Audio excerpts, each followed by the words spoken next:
પૂર્વ પ્રસંગમાં આપણે બીજા શ્લોકનું અધ્યયન કર્યું હતું શ્રી ગોકુલનાથજીની ટીકામાંથી. બીજે દાર્ઢ્ય પ્રકારસ્તુ ગૃહે સ્થિત્વા સ્વધર્મતઃ અવ્યાવ્રતો ભજેત કૃષ્ણમ પૂજયા શ્રવણાદિભિ.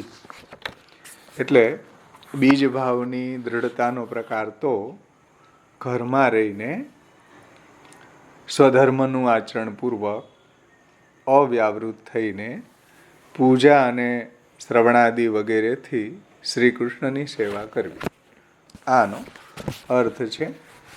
એમાં તું શબ્દથી ગૃહ અતિરિક્ત અન્ય સ્થાનોનું વ્યુદાસ કરેલું છે.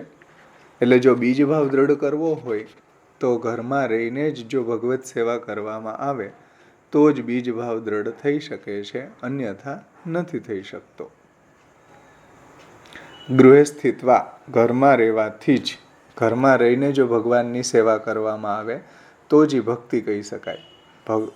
ગૃહ સિવાય ઇતર સ્થાનોમાં જ્યારે આપણે સેવા કરીએ તો એ ભક્તિ ન કહી શકાય, એવું વલ્લભજીએ પણ આપણને સમજાવ્યું છે આ ભક્તિવર્ધન ટીકામાં જ.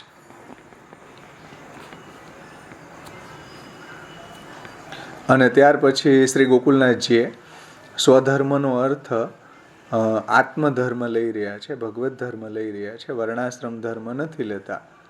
કેમ નથી લેતા એને જસ્ટિફાઈ કર્યું કે ભાઈ ધર્મો બે પ્રકારના છે, એક દેહ ધર્મ અને એક આત્મધર્મ છે. દેહ ધર્મ છે, વર્ણાશ્રમ ઇત્યાદિ ધર્મનું ફળ છે એ સ્વર્ગની પ્રાપ્તિ છે, અને સ્વર્ગની અંદર પુણ્ય ક્ષીણ થયા પછી ફરીથી મૃત્યુલોકમાં આવવું પડે છે. જ્યારે આત્મધર્મ જે છે એ ભગવાનની પ્રાપ્તિ કરાવનારો છે. એટલે અહીંયા સ્વધર્મનો અર્થ ભગવત ધર્મ લઈ રહ્યા છે. અને સ્વધર્મ તહ, એમાં તહ જે તત્સીલ પ્રત્યે લાગેલો છે એનાથી શ્રી ગોકુલનાથજીએ એ વાત સમજાવી કે ધર્મતઃમાં તત્સીલ પ્રત્યયાંત હોવાથી જે તત્સીલ પ્રત્યય છે એ અવ્યય છે. અવ્યય એટલે જેનો ક્યારેય વ્યય ન થાય. તો વ્યાકરણના એંગલથી પણ આ વાત શ્રી ગોકુલનાથજીએ સમજાવી છે કે ભાઈ સ્વધર્મ છે એમાં જો આપણે દેહ ધર્મ લે તો દેહ ધર્મ છે એ તો વિકારવાળો છે, એટલે ફેરફાર એમાં થયા કરે છે. આપણે કયા વર્ણની અંદર છીએ એને અનુરૂપ આપણને જે ધર્મો લાગુ પડે છે એ ધર્મો પણ પાછા બદલાતા રહે છે આશ્રમના અનુરૂપ.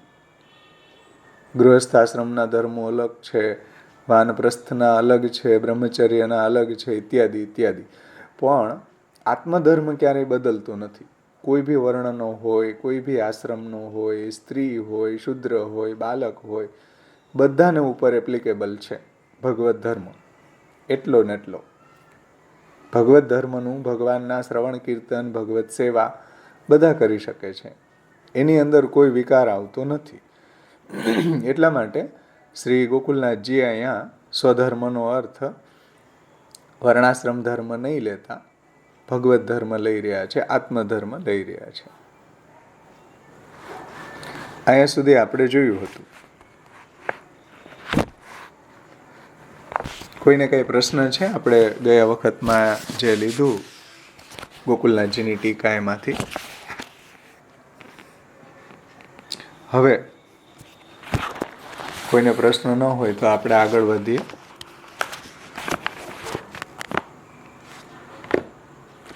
હવે આવે છે અવ્યાવૃતો ભજેત. અવ્યાવૃતનો અર્થ શ્રી ગોકુલેશ કરે છે. 10મા પેજ ઉપરથી ટીકા શરૂ થાય છે. આ અવ્યાવૃતો,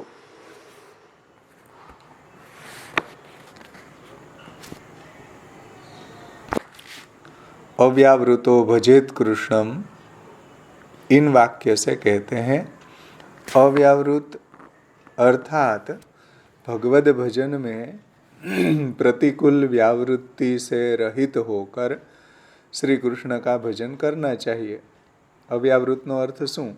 ભગવાનના સેવા વિરોધી આજીવિકા ન કરવી, એનું નામ અવ્યાવૃત.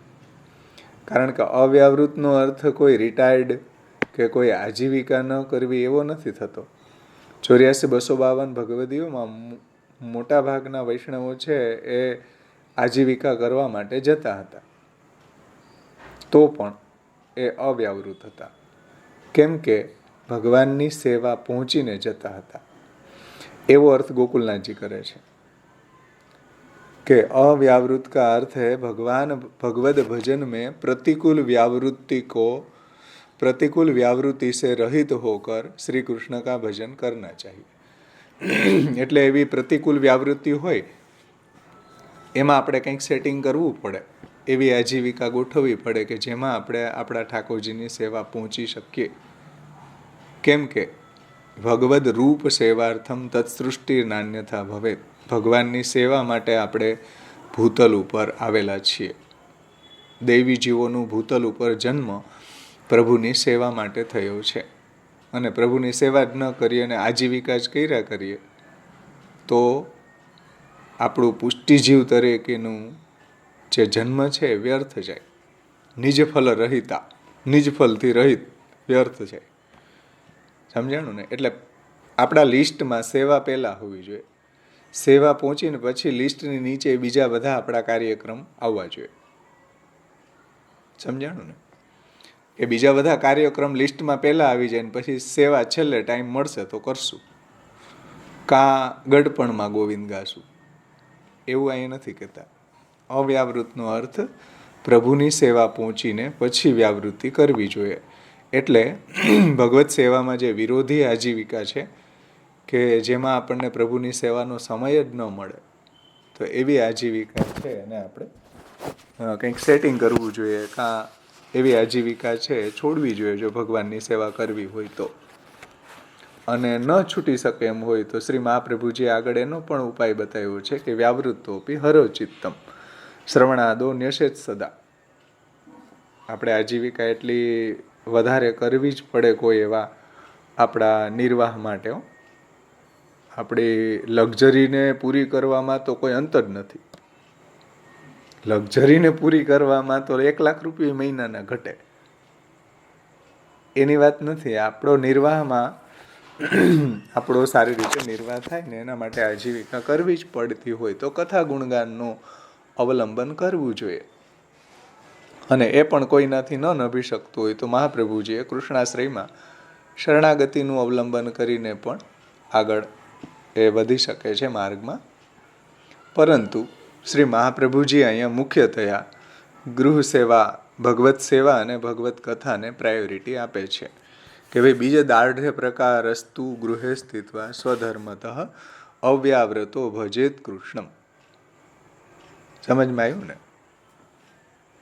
अव्यावृतનો अर्थ भगवद भजन प्रतिकूल व्यावृत्ति से रहित होकर श्री कृष्ण का भजन करना चाहिए.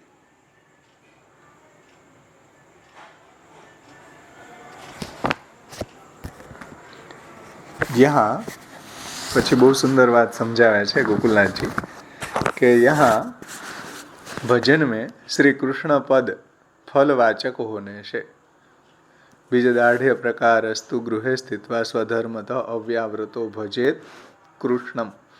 તો કૃષ્ણ પદ જે છે ફલાત્મક છે. કૃષ્ણ નામ છે એ ફલાત્મક છે. સિદ્ધાંત મુક્તાવલીની ટીકામાં પણ પ્રભુચરણ શ્રી ગુસાઈજીએ આ વાત સમજાવી છે કે કૃષ્ણ સેવા સદા કાર્ય મહાપ્રભુજીએ કહ્યું. અહીંયા બીજું કોઈ ભગવાનનું નામ જે છે એ ન વાપરતા શ્રી કૃષ્ણ શબ્દ મૂક્યો. કેમ કે શ્રી કૃષ્ણ છે એ ફલાત્મક છે. કૃષ્ણ પદ ફલવાચક હોને છે. યહ ભજન મેરા ફલરૂપ હી હૈ. જો આપણે પણ ભજન કેવા ભાવથી કરવું, ફલરૂપ માનીને કરવું. કોઈ ધામમાં જવા માટે કે કોઈ કામનાથી ન કરવું. શ્રી ગોકુલનાથજી કહે છે કે ભાઈ કૃષ્ણ ફલાત્મક છે તો એનું ભજન પણ ફલાત્મક છે. સેવાનું ફલ સેવા છે, જે દયારામભાઈ કહે છે.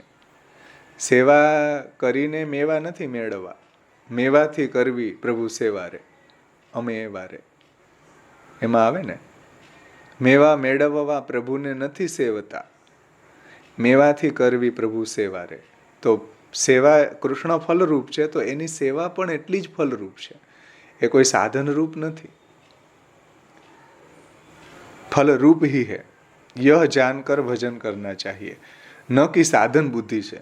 સાધન બુદ્ધિથી ન કરવું જોઈએ, આટલું સાધન કરી લેશું, અહીંયા આપણે સેવા કરશું તો આપણને ભગવાનની પ્રાપ્તિ થશે, કે નિત્ય લીલાની પ્રાપ્તિ થશે, કે ધામમાં જવાનું મળશે, નહીં। આવે ભાવથી સેવા ન કરવી, ફલરૂપ માનીને કરવી, કેમ કે કૃષ્ણ ફલાત્મક છે તો એની સેવા પણ એવી જ ફલાત્મક છે।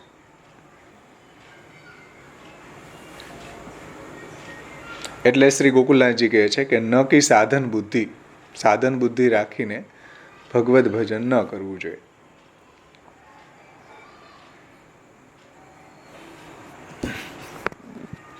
યદ્યપિ, હવે જુઓ, કોઈ એવી અહીંયા શંકા ઉઠાવે છે કે આગળ ભક્તિવર્ધનીના શ્લોકમાં એવું આવશે કે તાદૃશ્યાપી સતતમ ગેહસ્થાનમ વિનાશકમ ત્યાગમ કૃત્વા યતે દિયસ્તુ તદર્થાર્થૈક માનસ લભતે સુદૃઢામ ભક્તિ સર્વતોપ્યધિકામ પરા। તો ત્યાં પાછું એમ કહ્યું કે સુદૃઢ ભક્તિને પ્રાપ્ત કરશે। તો સુદૃઢ ભક્તિને પ્રાપ્ત કરશે તો આ એક બાજુ તમે એમ કહો છો કે આ સેવા ફલરૂપ છે, અને આગળ ભક્તિવર્ધનીના શ્લોકમાં એમ કહ્યું છે કે સુદૃઢ ભક્તિને પ્રાપ્ત કરશે। તો એનો મિનિંગ શું થયો કે અત્યારે જે સેવા કરી રહ્યા છે એ સાધનરૂપ છે, અને આગળ જતા સુદૃઢ ભક્તિને પ્રાપ્ત કરશે, ફલરૂપા ભક્તિને પ્રાપ્ત કરશે, એવો અર્થ થાય। समझो, सुदृढ़ भक्ति को प्राप्त करता है। इस वाक्य से अलौकिक देह संपत्ति पूर्वक साक्षात पुरुषोत्तम भजन को ही फल कहा गया है। फल कहा होने से કે સાક્ષાત આપણને એવું તનુનવત્વ સિદ્ધ થાય, પ્રભુ આપણને એવું અલૌકિક સામર્થ્ય પ્રદાન કરે, અને अलौकिक देह संपत्ति पूर्वक भगवत साक्षात पुरुषोत्तम भजन को ही फल कहा गया है कि लभते सुदृढ़ाम भक्ति सर्वतोप्यधिकाम पराम। तो एवं आधुनिक भजन में साधनत्व आता है। तो અત્યારે તમે જે ભજન કરી રહ્યા છો એમાં સાધનત્વ આવી રહ્યું છે, સાધન રૂપતા આવી રહી છે। કેમ આવી રહી છે? કેમ કે આગળ શ્રી મહાપ્રભુજી એમ કહે છે કે લભતે સુદૃઢામ ભક્તિ સર્વતોપ્યધિકામ પરમ। આ રીતના ભક્તિ કરશે તો આગળ જતા એને એ પ્રભુની એવી ફલાત્મક ભક્તિ પ્રાપ્ત થશે, સુદૃઢ ભક્તિ પ્રાપ્ત થશે। તો આધુનિક ભજન જે આપણે કરી રહ્યા છીએ એ શું છે? એમાં સાધનत्व आता है। यद्यपि पुष्टि मार्ग में पुरुषोत्तम के ही भजनी होने से, એટલે પુષ્ટિ સંપ્રદાયમાં, પુષ્ટિ ભક્તિ માર્ગમાં પુરુષોત્તમનું જ ભજન છે, બીજા કોઈનું નહીં, અંશ કલા વિભૂતિનું નહીં। સમજો, શ્રી મહાપ્રભુજીએ કૃષ્ણાશ્રયમાં કૃષ્ણ એવ ગતિર્મમ, એવ શબ્દથી અંશ કલા વ્યૂહ આવેશ આ બધાનું વ્યાવર્તન કર્યું, બધાને કેન્સલ કર્યા। કૃષ્ણ જેવ ગતિર્મમ, કૃષ્ણ જ મારી ગતિ થાવે, એટલે અન્ય વિભૂતિનું ભજન આપણે ત્યાં નથી। તેથી અહીંયા શ્રી ગોકુલનાથજી કહે છે કે પુષ્ટિ માર્ગમાં પુરુષોત્તમ જ ભજની છે। यद्यपि आधुनिक भजन में अलौकिक देह संपत्ति नहीं है, આધુનિક સમયમાં અત્યારે આપણને એવો અલૌકિક સામર્થ્ય આપણા દેહમાં પ્રગટ થયું નથી, अलौकिक देह संपत्ति नहीं है, तथापि आधुनिक भजन के पुरुषोत्तम में पर्यवसित होने से यह आधुनिक भजन भी फल रूप ही है। એટલે પુરુષોત્તમ પર્યવસાયી હોવાથી ફલ રૂપ જ છે। સમજો, આધુનિક અત્યારે જે આપણે ભગવત સેવા કરી રહ્યા છીએ, ભગવત ગુણગાન, ભગવત શરણાગતિ, ભગવત સમર્પણ જે કરી રહ્યા છીએ, આપણને એવું કોઈ તનુનવત્વ કે એવું કોઈ અલૌકિક સામર્થ્ય પ્રગટ થયું નથી, કે પુરુષોત્તમનો એવો કોઈ સાક્ષાત્કાર થયો નથી। તો આધુનિક ભજન જે છે એની અંદર સાધનત્વ આવી જશે તો કે નહીં? કેવી રીતના? તો કે ભાઈ પુષ્ટિ માર્ગમાં પુરુષોત્તમનું જ ભજન છે, અને આધુનિક ભજન જે છે એમાં એવું અલૌકિક દેહ સંપત્તિ પ્રાપ્ત નથી થઈ, તો પણ આધુનિક ભજન જે છે પુરુષોત્તમ પર્યવસાયી છે, એટલે પુરુષોત્તમ સુધી પહોંચાડનારું હોવાથી આધુનિક ભજન પણ ફલરૂપ જ છે. यह बताने के लिए यह भजन मेरा फल रूप है, यह जानकर करना चाहिए, ऐसा कहा गया है. એટલે પુરુષોત્તમનું ભજન છે ફલરૂપ માનીને કરવું. એટલે શ્રી મહાપ્રભુજી નિબંધમાં આજ્ઞા કરે છે કે આપણા માથે બિરાજતા ઠાકોરજી છે અને ભગવાન શ્રી કૃષ્ણના હસ્ત, એટલે યત્ર હસ્ત તત્ર હસ્ત, યત્ર ચરણ તત્ર ચરણ, કટકાદિ ઉપચારા કૃષ્ણ એવ સ્યાત. જે કૃષ્ણના હસ્ત છે આપણા ઠાકોરજીના હસ્ત છે. શ્રી કૃષ્ણના જે ચરણ કમળ છે એ આપણા ઠાકોરજીના ચરણ કમળ છે. શ્રી કૃષ્ણનું જે મુખારવિંદ છે આપણા માથે બિરાજતા ઠાકોરજીનું મુખારવિંદ છે. અને એમાં કટકાદિ ઉપચારા, જે આપણે કડા ધરાવીએ હસ્તમાં, ચરણમાં નુપુર ધરાવીએ, તો એ બધા ઉપચારો સાક્ષાત કૃષ્ણને જ થયા એમ માનવું. એવું શ્રી મહાપ્રભુજી સર્વનિર્ણયમાં આજ્ઞા કરે છે. એટલે એમાં વોલ્ટેજ ઓછા નથી જરાય. સમજો, સાક્ષાત પરબ્રહ્મ પુરુષોત્તમ જ છે. એ જ રીતના ભજન કરવું જોઈએ, એ જ રીતના પ્રભુના સુખનો વિચાર કરવો જોઈએ. એ નિબંધમાં આચાર્યજી આજ્ઞા કરી, જે ગોકુલનાથજી અહીંયા કહે છે કે ભાઈ ભાવેશભાઈ, હમણાં તહસીલ શબ્દ વાપર્યો છે આ પુષ્ટિ વિધાનમમાં, એટલે અવયવ યાદ, એટલે અહીં તહસીલ પ્રત્યાંત શબ્દ અવ્યય હોય શું એવું લખ્યું છે ને, એટલે કઉ છું. હા, એટલે શું? એટલે શું આ તહસીલ એટલે શું એમ?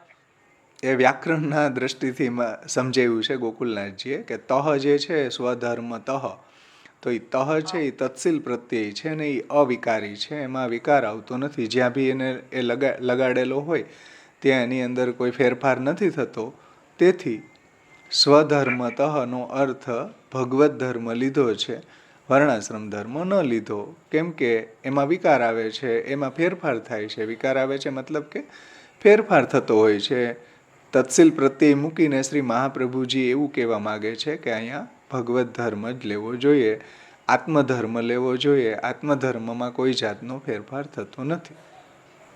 બરોબર, પડી સમજો. હા, બીજા કોઈને આગળ આપણે જે અત્યાર સુધીમાં કર્યું એમાં કોઈને કઈ પ્રશ્ન છે ભાઈ?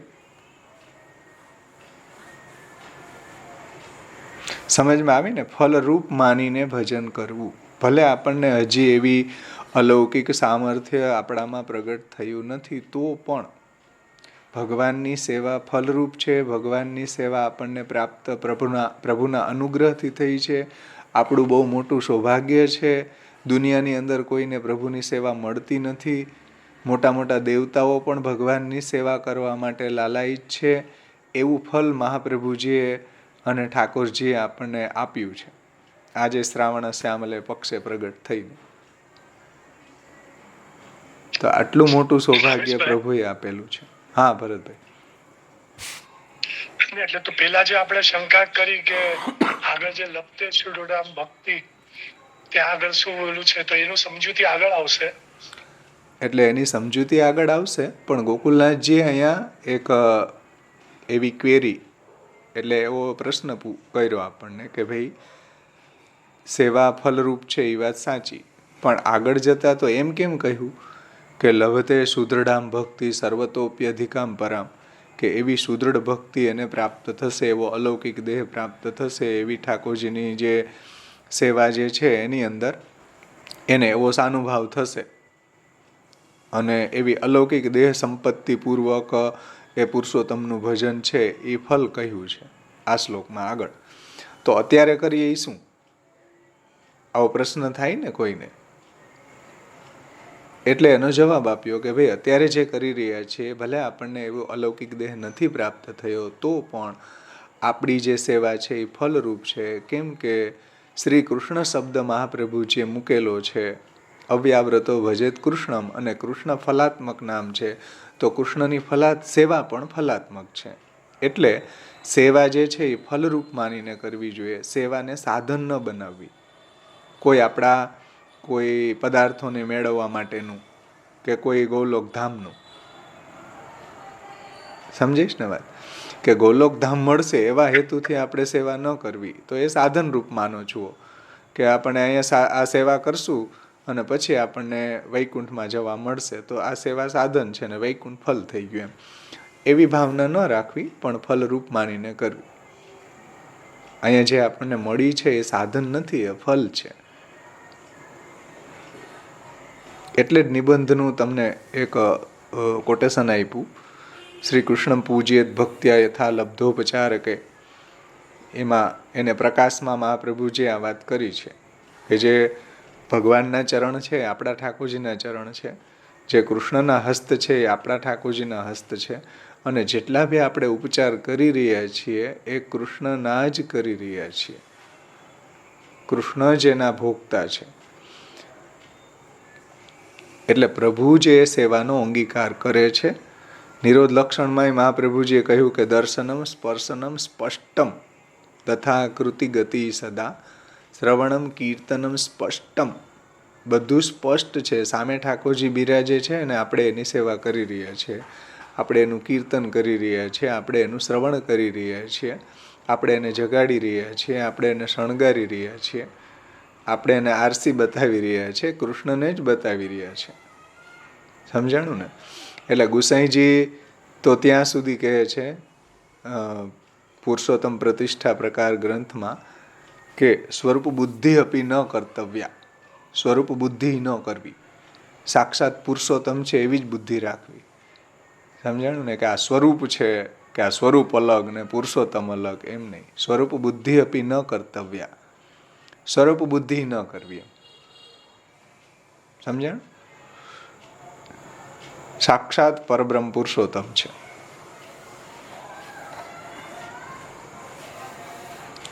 तो यह बताने के लिए भजन मेरा फल रूप है, यह जानकर भजन करना चाहिए. फल रूप मानीने करવું છે, સાધન ન બનાવવું જોઈએ. કેમ આપણને અનુભવ નથી થતો? હે? બસ કરીએ તો કેમ અનુભવ થતો નથી? આપણામાં કંઈક પ્રોબ્લેમ હશે, એટલે આપણામાં કંઈક અવિદ્યા લાગેલી હશે ને, એટલે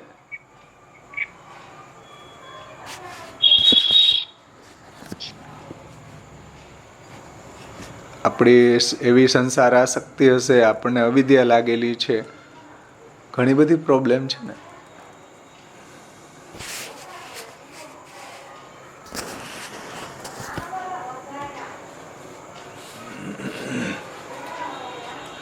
ભાવેશભાઈ, હા હા, એક ભાગવતમાં કદાચ એક શ્લોક આવે છે, મને કદાચ હું મિક્સ કરી રહ્યો છું, મને ખ્યાલ નથી, યાદ નથી આવતું, કે પ્રમાણ પ્રમેય સાધન ફલ સાક્ષાત પ્રધાન પુરુષેશ્વર, એવું કઈક છે. યત્ર એન યત્ર એન યતો યસ્ય યસ્મે સાક્ષાત પ્રધાન પુરુષેશ્વર, સાક્ષાત પ્રધાન પુરુષેશ્વર 10:85-25 એવું કઈક છે કદાચ, 10મો અધ્યાય. તો હવે સાધન બી ભગવાન છે, ફલ બી ભગવાન છે, બધું જ એ જ છે. રાઈટ. એટલે આમાં જે બાયફર્કેટ કર્યું ને કે સાધન તરીકે તમારે નહીં લેવું, એટલે હું આમ સમજી ગયો, પણ જસ્ટ આના કોન્ટેક્સ્ટમાં હું પૂછી રહ્યો છું. હા હા. એટલે જીવની સાધન અવસ્થાના એંગલથી કહી રહ્યા છે. ભજન ફલ છે. લભતે સુદૃઢામ ભક્તિ સર્વતોપ્યધિકામ પરામ. સુદૃઢ ભક્તિને પ્રાપ્ત કરે છે. કોણ પ્રાપ્ત કરે છે? ભક્ત પ્રાપ્ત કરે છે. તો અત્યારે ભક્તની એવી અવસ્થા નથી, એવી એને અલૌકિક સામર્થ્ય પ્રાપ્ત નથી. પણ સેવાની અંદર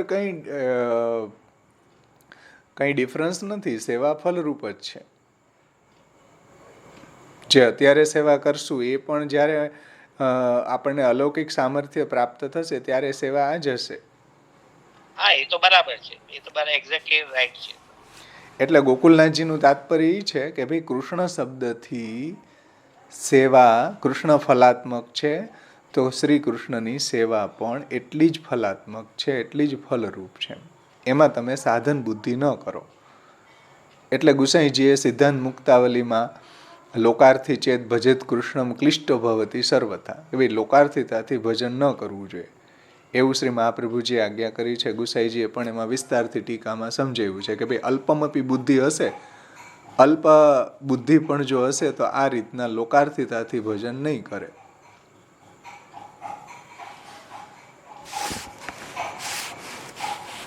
હજી આ વાતને સમજાવવા માટે શ્રી ગોકુલનાથજી બહુ સુંદર એક દ્રષ્ટાંત આપે છે. નીચે આપણે જોઈએ. આ જ વાતને હજી વધારે દ્રઢ રીતે સમજાવવા માટે જુઓ કેટલું સુંદર દ્રષ્ટાંત આપ્યું કે અબ યહાં શંકા કરતે હૈ कि एक ही भजन साधन रूप एवं फल रूप कैसे संभव हो सकता है. बोलो, एक જ ભજન સાધન રૂપ અને ફલરૂપ કેમ હોય? કેમ કે ભક્તિવર્ધનીમાં અહીંયા પ્રથમ દ્વિતીય શ્લોકમાં એમ કહ્યું છે કે બીજે દાઢ્ય પ્રકારસ્તુ ગૃહે સ્થિત્વા સ્વધર્મતઃ અવ્યાવ્રતો ભજેત કૃષ્ણ, અને આગળ જતા એમ કહ્યું કે લભતે સુદૃઢામ ભક્તિ સર્વતોપ્યધિકામ પરામ. તો એક જ ભજન સાધન રૂપ અને એક જ ભજન ફલ રૂપ એવું કેમ? કાં તમે સાધન રૂપ કયો અને કાં ફલ રૂપ કયો. તો એક ભજનની અંદર આ ડ્યુઆલિટી કેમ આવી? એક જ ભજન સાધન રૂપ અને ફલરૂપ કેમ થયું? એને કેમ સમજવું? આવું અહીંયા પ્રશ્ન કર્યો છે. ભાવેશભાઈ, એટલે મેં કદાચ ને બે શ્લોક મિક્સ કર્યા છે. આ જે પ્રધાન પુરુષેશ્વર તો એ તો યત્ર એના યતો યસ્ય યસ્મૈ યદ્યદ યથા યદા સ્યાદિદમ ભગવાન. સમજાણું બધાને કે એક જ ભજન છે એ સાધન રૂપ અને ફલરૂપ કેવી રીતના હોઈ શકે? साक्षात पुष्टि मार्गी फल का दूसरा साधनों से असाध्य होने से पुष्टि मार्गी फल साक्षात पुष्टि पुरुषोत्तमની પ્રાપ્તિ ભક્તિ સિવાય બીજા કોઈ સાધનોથી થતી નથી. એ તો ભગવાને ગીતાજીમાં કહ્યું છે કે નાહમ વેદેર ન તપસા ન દાનેન ન ચ ઇજ્જયા શક્ય એવં વિધો દ્રષ્ટુ દ્રષ્ટવામ અસીમામ યથા ભક્ત્યા ત્વનન્યા શક્ય અહમેવ વિધો અર્જુન જ્ઞાતુમ દ્રષ્ટુંચ તત્વેન પ્રવેષ્ટુંચ પરમ તપ. મારી પ્રાપ્તિ કેવલ અનન્ય ભક્તિથી જ થાય છે. ભાગવતે એમ કહે છે કે ભક્ત્યા તુ તોષ ભગવાન ગજયુથ પાય. ગજેન્દ્રને પણ ભક્તિથી જ મળ્યા. તો સાક્ષાત પુષ્ટિ માર્ગી ફલ બીજા કોઈ સાધનોથી નથી મળતું. જે આગળ ગોકુલનાથજીએ આગળના શ્લોકમાં કહ્યા ને બધા સાધનો, દાન, વ્રત, તપો, હોમ, જપ, સ્વાધ્યાય, સંયમ, એ બધા સાધનો જે એકાદશ સ્કંદમાં બતાવ્યા ને, શ્રેયોભીર વિવિધેશ્ચાન્યે કૃષ્ણ ભક્તિર્હિ સાધ્યતે, આ ઘણા બધા સાધનો પણ બતાવ્યા છે. એનાથી પુરુષોત્તમ લભ્ય નથી. પુરુષોત્તમ જે સાધનોથી લભ્ય છે એ અનન્ય ભક્તિથી જ લભ્ય છે. એ તો પુરુષોત્તમ પોતે કહી રહ્યા છે ભગવદ્ ગીતામાં, ભાગવતમાં. તો પુરુષોત્તમ ભજન હિ, સમજો, પુરુષોત્તમનું ભજન જ પુષ્ટિ માર્ગી ફલ સાધન, પુષ્ટિ માર્ગી ફલ સાધન હે. પુષ્ટિ માર્ગમાં એ જ ફલ છે, એ જ ફલનું સાધન છે. જે હરિરાયજીનો એક ગ્રંથ છે ને, પુષ્ટિ માર્ગ લક્ષણાની, એમાં એણે કહ્યું છે કે સાધનમ વા ફલમ યત્ર પુષ્ટિ માર્ગ સકથ્યતે. ફલ ખુદ સાધન બન્યો છે, એ પુષ્ટિ માર્ગ છે. જ્યાં ફલ ખુદ સાધન બનીને આવે છે આપણા ઘરમાં. તો પુરુષોત્તમનું ભજન છે એ પુષ્ટિ માર્ગી ફલ સાધન છે.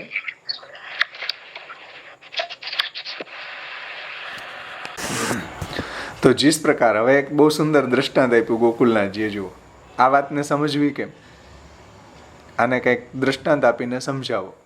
તો શ્રી ગોકુલનાથજી સમજાવે છે કે જૈસે जिस प्रकार कोई महाराजा है, कोई राजा हो मोटो, तो महाराजा के धारण करने वाले आभूषण सुवर्ण रत्नादि ही होते हैं. એટલે રાજા હોય તો એના આભૂષણો અને જે માલાઓ, બાજુબંધ વગેરે, જે મુકુટ, આવું બધું જે ધારણ કરે એ પણ સોનાના હોય, રત્નાદિના હોય. વ્યવહાર માત્ર में भी वैसे ही अर्थात मूल्यवान ही होते हैं, એટલે જેનાથી એનો વ્યવહાર ચાલે, જેમ રથ છે તો એ પણ સોનાનો હોય, પછી એના સુવાનો પલંગ પણ સોનાનો હોય, બધું હોય ને સોનાનું જ હોય. રાજા ઉત્તમ છે તો એના બધા વાસણો પણ સોનાના હોય. એ રીતના એના બધા વ્યવહારમાં આવતા બધા સાધનો પણ સોનાના હોય. मूल्यवान ही होते हैं. एवं कोष में भी संग्रहित भी सुवर्ण ही होता है. અને કોષમાં શું હોય? એની તેજુરીમાં સુવર્ણ હોય, સુવર્ણ રત્નાદિક હોય, અને એના ઉપયોગમાં આવતા સાધનો પણ સુવર્ણના રત્નાદિકના હોય. તો હવે આમાં કયું સાધન અને કયું ફલ એ બતાવો. સમજાય છે વાત? આપણા શેટી ને આપણા બધા લાકડાના હોય ને આપણે તેજુરીમાં સોનું રાખીએ, કારણ કે સોનાની કિંમત આપણા ઘર વખરીથી વધારે છે, એટલે એ સોનું જે છે એ આપણે તેજુરીમાં રાખીએ અને બીજા બધા જે ઘર વખરીના સાધનો છે એ ઘરમાં રાખીએ. તો એમાં આપણી સાધન ફલ બુદ્ધિ છે કે ભાઈ આ સોફા સેટ છે ને આ ખુરશી છે ને આ આપણું ઘરની બધી ઘર વખરી છે એને, અને સોનાને આપણે તેજુરીમાં રાખીએ, તો એમાં આપણી ફલ બુદ્ધિ છે.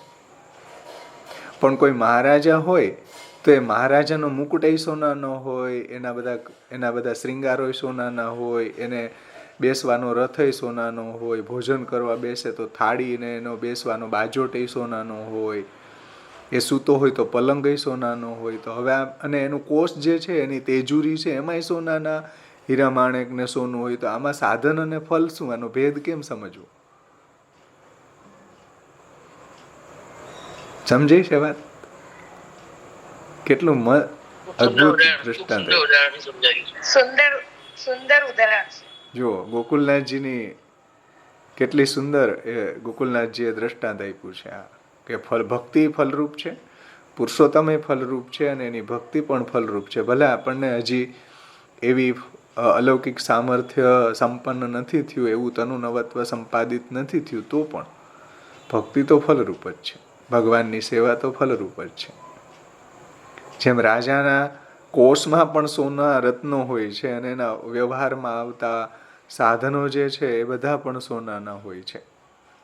क्योंकि वे आभूषण आदि महाराज के पास ही सबसे अधिक होते हैं. नहीं महाराजा છે ભાઈ, બધા કરતા વધારે आभूषणों ने सुवर्ण राजा पासे હોય, तो सुवर्ण के भी अन्य सभी धातुओं की अपेक्षा उत्कृष्ट होने से, અને સુવર્ણ ધાતુ છે એ બધી ધાતુઓમાં શ્રેષ્ઠ કહેવામાં આવે છે, અને રાજા પણ ઉત્તમ છે, બધાથી શ્રેષ્ઠ છે. તો રાજાના ઉપયોગમાં આવતા જે પાત્રો છે એ પણ બધા ઉત્તમ છે. इसी प्रकार इस फल का सर्वोत्कृष्ट भाव होने से सर्वोत्कृष्ट साधन ही अपेक्षित है. जो पुरुषोत्तम છે, જે ફલરૂપ છે, તો એને મળવાનું જે સાધન છે ભક્તિ, એ પણ સર્વોત્કૃષ્ટ છે. કેમ કે પુષ્ટિ પુરુષોત્તમની પ્રાપ્તિ બીજા કોઈ સાધનોથી થતી જ નથી, કેવલ ભક્તિથી જ થાય છે. એટલે ભક્તિની પણ ઉત્તમતા બતાવી છે. જેમ રાજાના રથ સોનાનો છે, રાજાના સુવાનો પલંગ સોનાનો છે, રાજા ભોજન કરે તો એના વાસણ પાત્રો સોનાના છે, એવી રીતના જે આ રાજા છે, આપણા માથે બિરાજતા રાજા આપણા ઠાકોરજી, તો એના ઉપયોગ એને જેના દ્વારા એની આપણને પ્રાપ્તિ થઈ શકે એવી જે ભક્તિ છે એ પણ એવી ઉત્તમ જ હોય ને, એવું ગોકુલનાથજી કહે છે. તો इस प्रकार फल का सर्वोत्कृष्ट भाव होने से सर्वोत्कृष्ट साधन ही अपेक्षित है. साधन પણ સર્વોત્કૃષ્ટ જ હોવું જોઈએ. ત્યાં જપ, વ્રત, તપ, હોમ ઇત્યાદિ સાધનોથી તો પુરુષોત્તમ અસ્પૃષ્ટ છે. વૈદિક તાંત્રિક દીક્ષા અર્ચના વિધિભીર અસ્પૃષ્ટો રમતે નિજ ભક્તે સુસમેસ્તુ સર્વસ્વ. એ તો નિજ ભક્તોમાં રમણ કરે છે, આવા બધા સાધનોથી તો લભ્ય નથી. तो सर्वोत्कृष्ट साधन का विचार करने पर भजन के अतिरिक्त સર્વોત્કૃષ્ટતા કા અભાવ હોને છે, એટલે ભજન અતિરિક્ત પુરુષોત્તમને મળવાનું બીજું કોઈ સાધન જ લભ્ય નથી. એ તો પુરુષોત્તમ પોતે કહી રહ્યા છે કે ભાઈ ભજન સિવાય, ભક્તિ સિવાય હું પ્રાપ્ત ન થાવ. ભક્ત્યા ત્વનન્યયા શક્ય અહમેવ વિધો અર્જુન જ્ઞાતુમ દ્રષ્ટુંચ તત્વેન પ્રવેષ્ટુંચ પરમ તપ. હે પરંતપ, મને કેવલ અનન્ય ભક્તિથી જ પ્રાપ્ત કરી શકાય. મામ ચ યો અવ્યભિચારેણ ભક્તિ યોગેન સેવતે સગુણાન સમતિત્યેત્યાન બ્રહ્મ ભૂયાય કલ્પતે. કેવલ અનન્ય ભક્તિ, અવ્યભિચારી ભક્તિથી જ એ ત્રણેય ગુણોથી પર અને નિર્ગુણ, ત્રણેય ગુણોથી પર થઈને નિર્ગુણ બની શકે છે. તો જુઓ, મહારાજને મળવાનું સાધને એટલું ઉત્તમ છે. મહારાજા ઉત્તમ છે, ફલાત્મક છે શ્રી કૃષ્ણ, તો એને મળવાનું સાધન એ ઉત્તમ જ છે ભાઈ. એવું ગોકુલનાથજી કહે છે કે ભક્તિ અતિરિક્ત, ભજન અતિરિક્ત કોઈ સાધન કરવા જાય તો પુરુષોત્તમ ન મળે. આપણા વાર્તા પ્રસંગોમાં આવે ને કે સિંહ નદના સ્ત્રી પુરુષો છે કેટલું તપ કરતા હતા, કે ઉનાળામાં પંચાગ્નિ તાપે, શિયાળાની અંદર એવા ઠંડા જલમાં ઊભા રહે, ચોમાસામાં જલની ધારાઓ સહન કરે, તો એને ભગવાનને મળવું હતું. શ્રી મહાપ્રભુજી કે ભાઈ આવા સાધનોથી તો ભગવાન તમને કરોડો જન્મોમાંય ન મળે. સમજીશ ને? એટલે પુરુષોત્તમની પ્રાપ્તિ છે એ કોઈ એવા સાધનોથી લભ્ય નથી. એ ગોકુલનાથજી અહીંયા કહે છે કે ભાઈ જેમ મહારાજના ઉપયોગમાં આવતા બધા પદાર્થો પણ ઉત્તમ હોય છે અને મહારાજા ઉત્તમ હોય છે, એમ આપણા મહારાજ જે છે ભગવાન શ્રી કૃષ્ણ એ ફલાત્મક છે. તો એને આપણે જે ભક્તિ કરી રહ્યા છે એ પણ એવી ફલાત્મક જ છે. ભલે હજી આપણને એવું કોઈ અલૌકિક સામર્થ્ય સંપન્ન નથી થયું, આપણને સંપાદિત નથી થયું, એવું તનુનવત્વ સંપાદિત નથી થયું, તો પણ આપણું જે ભજન જે છે એ ફલરૂપ છે, એવું ગોકુલનાથજી કહે છે. સર્વોત્કૃષ્ટ. આમાં ભાવેશભાઈ, વેણુગીતનું જે મૂળ જે હરણીઓ કઈ એ નહીં શકાય આમાં? હમણાં શ્રી ગોકુલનાથજી એનું દ્રષ્ટાંત આપશે, જ્યાં પૂજાનું વર્ણન કરશે, પૂજયા શ્રવણાદિભિ, ત્યાં ગોકુલનાથજી એ વેણુગીતમાં જે શ્લોક છે હરણીઓનો, ધન્યાસ્તુ મૂઢમતયોપી હરિણ્યેતા, એનું દ્રષ્ટાંત આગળ આવશે. આપણે જ્યારે પૂજા શબ્દ સમજાવશે ને આના પછી જ આવી રહ્યો છે. તો આ રીતના સર્વોત્કૃષ્ટ સાધન છે, સર્વોત્કૃષ્ટ ફલ છે. અતઃ ભજન ही साधन है और भजन ही फल है, इसमें कोई आपत्ति नहीं है भाई. જેમ મહારાજા હોય એને ઉપયોગમાં આવતા બધા સાધનો છે એ સોનાના હોય અને એના કોષ જે છે એમાં ફલરૂપે સોનું જ હોય, એવી રીતના આપણા ઠાકોરજી પણ ફલરૂપ છે અને એનું ભજન પણ ફલરૂપ છે. એટલે ભજનની અંદર ક્યારેય સાધન બુદ્ધિ ન રાખવી, એમ કે આટલું ભજન કરશું તો આપણને આ મળી જશે ને તે મળી જશે ને, અને બીજી વાત જવા દો, મોક્ષની વાતે જવા દો, પણ ગૌલોક ધામ મળી જશે એવી ભાવના પણ ન હોવી જોઈએ.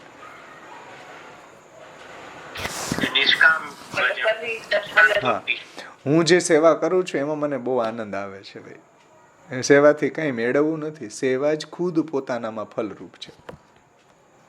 જેમ તમે સિરિયલ જુઓ તો સિરિયલ જોવાથી શું થાય ભાઈ? સિરિયલ જોવાથી તમને સિરિયલને જ ફલરૂપ માનીને જોતા હોય. પિક્ચર જોવા જાઓ, મૂવી જોવા જાઓ તો કેમ ફલરૂપ માનીને જુઓ? એનાથી કંઈ મેળવવું નથી, એ જોવાનો જ આનંદ છે. બગીચામાં ટહેલવા જાય તો આપણે કેમ ફલરૂપ માનીને ત્યાં ટહેલીએ? ત્યાંથી કંઈ મેળવવાનું છે? કાંઈ નથી મેળવવાનું. આવા ઘણા બધા આપણે કાર્યો ફલરૂપ માનીને જ કરીએ છીએ.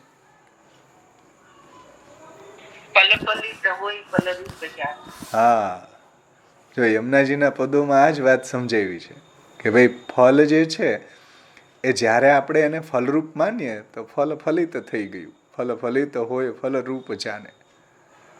એક્ઝેક્ટ બરાબર.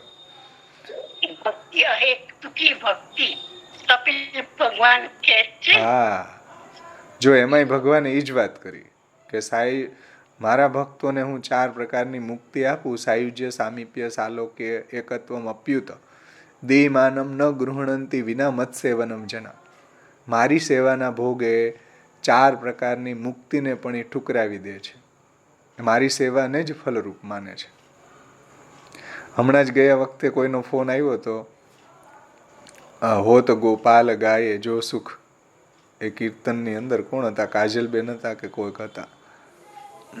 એને કહ્યું હતું કે ભાઈ એમાં આવે કે દિયે નહીં લેત 4 પદાર્થ, શ્રી હરિ શરણ અરુ જાય, જો સુખ હો તો ગોપાલ ગાય.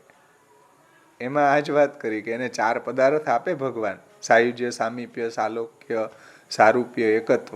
દીયમાનમ ન ગૃહણંતી વિના મત્સેવનમ જના, અહેતુકી અવ્યવહિતા ભક્તિ શ્રી પુરુષોત્તમે. એ જ નિર્ગુણસ્ય ભક્તિ યોગ ઉદારતા. આ નિર્ગુણ ભક્તિ પુષ્ટિ ભક્તિનું દૃષ્ટાંત છે કે યથા ગંગામ બશો અંબુધો મનોગતિ રવિચ્છિન્ના યથા ગંગામ બશો અંબુધો. જે ભગવાને તૃતીય સ્કંદમાં કહ્યું છે કે જેને હું 4 પ્રકારની મુક્તિ આપું તો પણ એ લેતા નથી, એવી પુરુષોત્તમમાં જે એને ભક્તિ છે, પુરુષોત્તમની ભક્તિ કરવાવાળા જે છે એ શ્રેષ્ઠ ભક્ત છે. અહેતુકી હોવી જોઈએ. જો અહેતુકી, કોઈ જાતની કામના વગરની, જે ગોકુલનાથજી અહીંયા કહ્યું ને. અવ્યવહિતા, અવ્યવહિતા એટલે કોઈ એવા ક્ષુદ્ર પ્રતિબંધોથી રોકાય નહીં એવી એકધારી, તેલ ધારાવાળી. હા, અવ્યવહિતા એટલે કોઈ અપ્રસના ખાબોચિયામાં રોકાઈ ન જવી જોઈએ, કે કોઈ ગુરુ આજ્ઞાના ખાબોચિયામાં રોકાઈ ન જવી જોઈએ કે અમારા ગુરુની આજ્ઞા નથી તો અમે કેમ સમર્પણ કરીએ, અમારાથી એટલી અપ્રશ્ન ભીતિ નથી તો અમે કેમ સેવા કરીએ. તો આ બધા ખાબોચિયા છે ને એમાં રોકાઈ જાય તો એ અવ્યવહિતા ભક્તિ ન કહેવાય. સમજમાં આવે છે વાત? અવ્યવહિતા એટલે ઉફલતી ભઈ નદી, કે જેને આગળ તમે બાંધો ને તો કાંઈ બાંધને તોડી નાખે, કાં બાંધને લાંઘીને વહી જાય સમુદ્રને પોતાના સ્વામીને મળવા, ભગવાનને મળવા. એવી અવ્યવહિતા, એને કોઈ રોકી ન શકે. અવ્યવહિતા અને પુરુષોત્તમમાં હોવી જોઈએ. 3 કન્ડિશન બતાવી. જુઓ, અહેતુકી હોવી જોઈએ, અવ્યવહિતા હોવી જોઈએ અને પુરુષોત્તમમાં હોવી જોઈએ. નહીં કે અંશ કલા વિભૂતિ કે વ્યૂહમાં. સમજમાં આવ્યું ને? તો એ વાત ગોકુલનાથજી અહીં આપણને સમજાવે છે કે ભાઈ આપણે જે પ્રભુની સેવા કરી રહ્યા છીએ ફલરૂપ છે. આપણને એની ડિગ્નિટી નથી થતી. કેમ કે પ્રમેયનું પરિજ્ઞાન નથી. પ્રમેય પરિજ્ઞાનંચ ફલાનુભવ રૂપમ, એવું શ્રી મહાપ્રભુજી નિબંધમાં કહે છે સર્વનિર્ણયમાં, કે પ્રમેયનું પરિજ્ઞાન જ્યાં સુધી આપણને ન થાય ત્યાં સુધી એની ફલરૂપતા ન લાગે. ફલ હોવા છતાંય તમને 1 કરોડ રૂપિયાનો હીરો મળી જાય, પણ તમે જો એને કાચનો ટુકડો માનીને તમારા ફ્રીજ ઉપર રાખી દો તો તમે એને ફલ નથી માનતા. સમજમાં આવે છે વાત? કેમ કે પ્રમેયનું પરિજ્ઞાન નથી. એ પ્રમેય આપણા ઘરમાં બિરાજે છે, એનું પરિજ્ઞાન નથી. એનું પરિજ્ઞાન જે દિવસે થશે ને આપણને, તે દિવસે એ આપણને ફલરૂપની અનુભૂતિ થવા લાગશે. પ્રમેય પરિજ્ઞાનંચ ફલાનુભવ રૂપમ. પ્રમેયનું પરિજ્ઞાન થવું એ જ ફલાનુભવ છે. પ્રમેય તો છે આપણા ઘરમાં, ફલ તો આપણા ઘરમાં છે, સાક્ષાત કૃષ્ણ તો છે, પણ આપણને ફલરૂપ નથી લાગતા. એમાં આપણી પ્રોબ્લેમ છે, કૃષ્ણની પ્રોબ્લેમ નથી કઈ. સમજાણું ને? એની ફલરૂપતાની અનુભૂતિ આપણને નથી થતી. જેમ હીરો છે એની ફલરૂપતા આપણને કેમ નથી લાગતી? કેમ કે આપણે ઝવેરી નથી. એટલે આપણને કોઈક હીરા ને જાણકાર મળી જાય અને એમ કે આ તો બહુ મોંઘો પુખરાજ મણી છે, આ તો નીલ મણી છે, આને આમ કાં રખડાવો, આની કિંમત બજારમાં ભાવ તો પૂછો સોના કરતાંય વધારે છે, સોનાના 1 લાખ છે તો આના 5 લાખ છે, જોવાય ન મળે. પછી તમે શું કરો? જો પ્રમેયનું પરિજ્ઞાન થઈ ગયું ને, હવે તમને ફલાનુભવ આવશે કે હવે મૂકો તેજુરીમાં બાપા, કોઈને બતાડતા નહીં, કોઈ કહેતા નહીં પાડોશવાળાને. એટલે પ્રમેયનું પરિજ્ઞાન જ્યાં સુધી ન થાય ત્યાં સુધી ફલાનુભવતા ન આવે, ત્યાં સુધી ક્રિયારતા રહે. તો એ પ્રમેયનું પરિજ્ઞાન કેવી રીતના થાય? આગળ ગોકુલનાથજી સમજાવશે. જો કે ષોડશ ગ્રંથ પરિચયમાં આ વાત સમજાવી છે કે પ્રેમણોન્યત સાધનમ લોકે નાસ્તિ મુખ્ય પરમ મહત શ્રી ભાગવતમેવાત્ર પરમ તસ્ય હિ સાધનમ. એ પ્રમેયનું પરિજ્ઞાન આપણને ભાગવત કરાવે છે. એ પ્રમેયનું પરિજ્ઞાન આપણા મહાપ્રભુજી આપણને કરાવે છે શાસ્ત્રાર્થ પ્રકરણમાં. એ પ્રમેયનું પરિજ્ઞાન આપણા મહાપ્રભુજી આપણને ષોડશ ગ્રંથમાં કરાવે છે. એ પ્રમેયનું પરિજ્ઞાન મહાપ્રભુજી આપણને સર્વનિર્ણયમાં ભાષ્ય ઇત્યાદિમાં કરાવે છે. પણ એ પ્રમેયનું પરિજ્ઞાન જ્યાં સુધી ન થાય ને ત્યાં સુધી હીરાને આપણે ઘરમાં રખડાવતા જ રહીએ, ફલરૂપતા ન લાગે આપણને. સમજાણું ને? એટલે શ્રી મહાપ્રભુજી કહે છે કે ભાઈ પ્રમેયનું પરિજ્ઞાન થવું એ જ ફલાનુભવ છે. પ્રમેય તો ઓલરેડી આપણા ઘરમાં બિરાજે જ છે, પણ એની ફલાનુભૂતિ નથી થતી. કેમ નથી થતી? એનું જ્ઞાન નથી. એટલે કુંભનદાસજીએ કહ્યું કે મને ભગવદીઓનો સંગ આપો ને ભાઈ. ઠાકોરજી કે હું ભગવદીઓના સંગનું ફલ તો તારા ખોડામાં બિરાજું છું, હવે તારે સંગને શું કરવું? તો આ જ વાત કુંભનદાસજીએ કરી કે ભાઈ જેમ કોઈ હીરો હોય કિંમતી, એની કિંમત તો બતાડવા વાળો જોઈએ ને કોઈ. સત્સંગ દ્વારા ભગવાનનું કોઈ મહાત્મય, ભગવાનના નામ રૂપ ગુણ લીલા ચરિત્રોને આપણને મહાત્મ્ય બતાડવા વાળું તો જોઈએ ને, લીલાત્મક. તો આપણને પ્રમેયનું પરિજ્ઞાન થાય. અને એ આપણા મહાપ્રભુજીએ આપણને બતાવ્યું છે. આપણા આચાર્યોએ ગુસાઈજી, ગોપીનાથજી, હરિરાયજી, પુરુષોત્તમજી, ગોકુલનાથજી ઇત્યાદિ આચાર્યોએ આપણને બતાવ્યું છે કે આ પ્રમેયને પીછાણો પહેલા સમજો કે જેની આપણે સેવા કરી રહ્યા છીએ. એટલે પ્રમેય પરિજ્ઞાનંચ ફલાનુભવ રૂપમ સાધનમ ફલાદપી અધિકમ. જો મહાપ્રભુજીનો પ્રકાશ ટીકા, અહીંયા સાધન તો ફલથી પણ અધિક છે ભાઈ. સાધન એટલે સેવા, ફલ એટલે મોક્ષ. શ્રી મહાપ્રભુજી નિબંધમાં કહે છે કે સાધનમ ફલાદપી અધિકમ. સાધન તો અહીંયા ફલથી નહીં અધિક છે. કે વ્રજવાલુ રે વૈકુંઠ નહીં આવું નથી. જે ઘરની અંદર ફલાનુભવ રૂપતા થશે.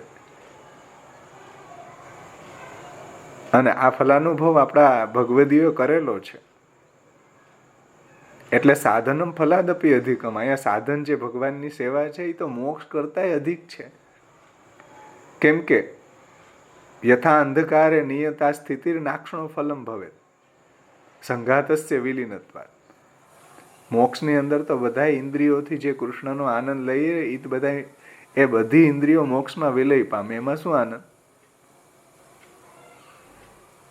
એટલે મહાપ્રભુજીએ શાસ્ત્રાર્થ નિબંધમાં કહ્યું કે બ્રહ્માનંદે પ્રવિષ્ટાનામ આત્મનૈવ સુખપ્રમા સંઘાતસ્ય વિલીનત્વાત ભક્તાનામ તુ વિશેષતઃ સર્વેન્દ્રિય તથા ચાંતઃકરણે આત્માનામપિ બ્રહ્મભાવાતુ ભક્તાનામ ગૃહેવ વિશિષ્યતે.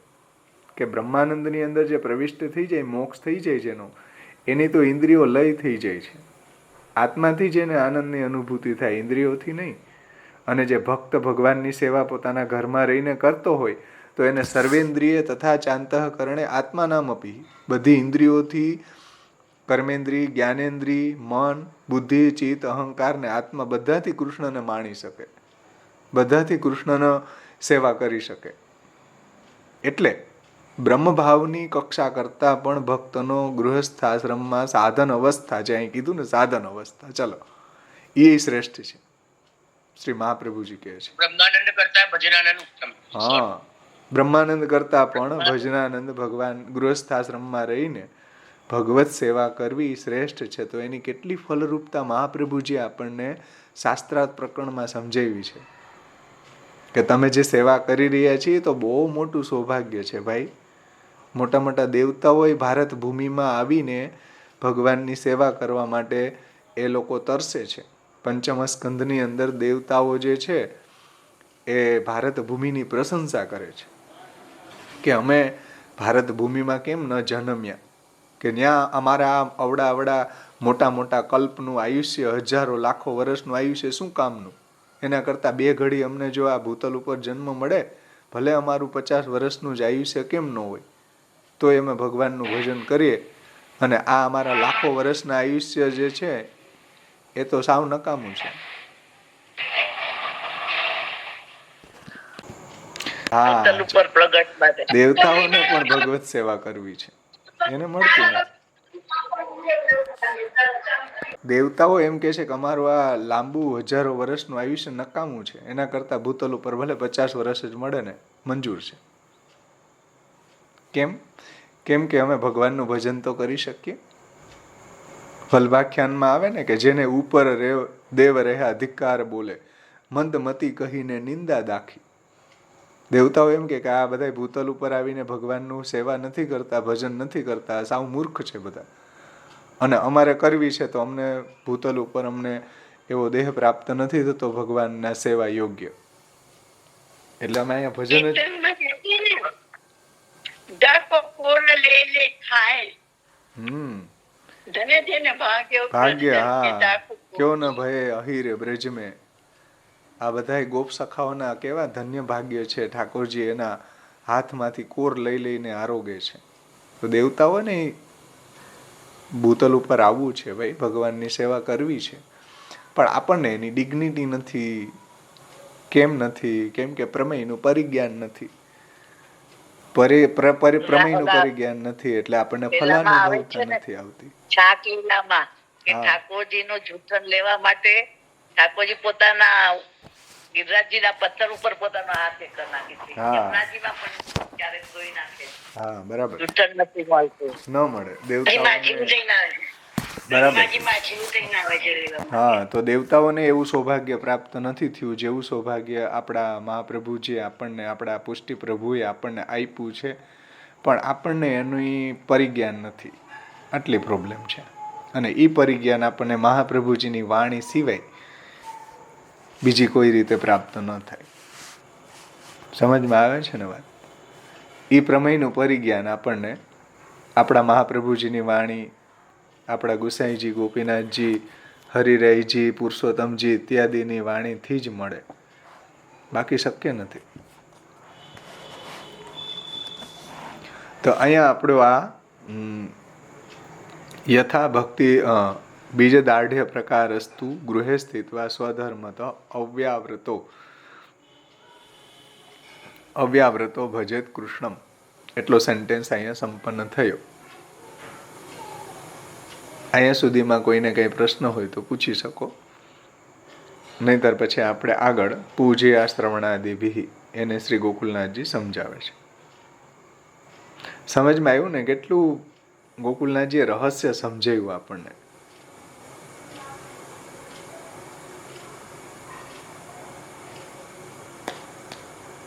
ભજનની ફલરૂપતાનું. અને આપણે ભજનને કેટલી લિસ્ટ આપણી ડે ટુ ડે લાઈફની લિસ્ટમાં કે આપણી જીવનની લિસ્ટમાં આપણે એને લાસ્ટમાં મૂકી દેતા હોઈએ છીએ. બીજા બધા કાર્યો એટલા બધા આપણે લિસ્ટમાં હોય કે એમાં ભજનનો તો ખબર નહીં વારો આવે કે ન આવે. જેને મહાપ્રભુજી ગુસાઈજી ગોકુલનાથજી એમ કહે છે કે ફલરૂપ છે, પણ પ્રમેયનું પરિજ્ઞાન જ્યાં સુધી નહીં થાય ત્યાં સુધી એની ફલાનુભવતા ન આવે.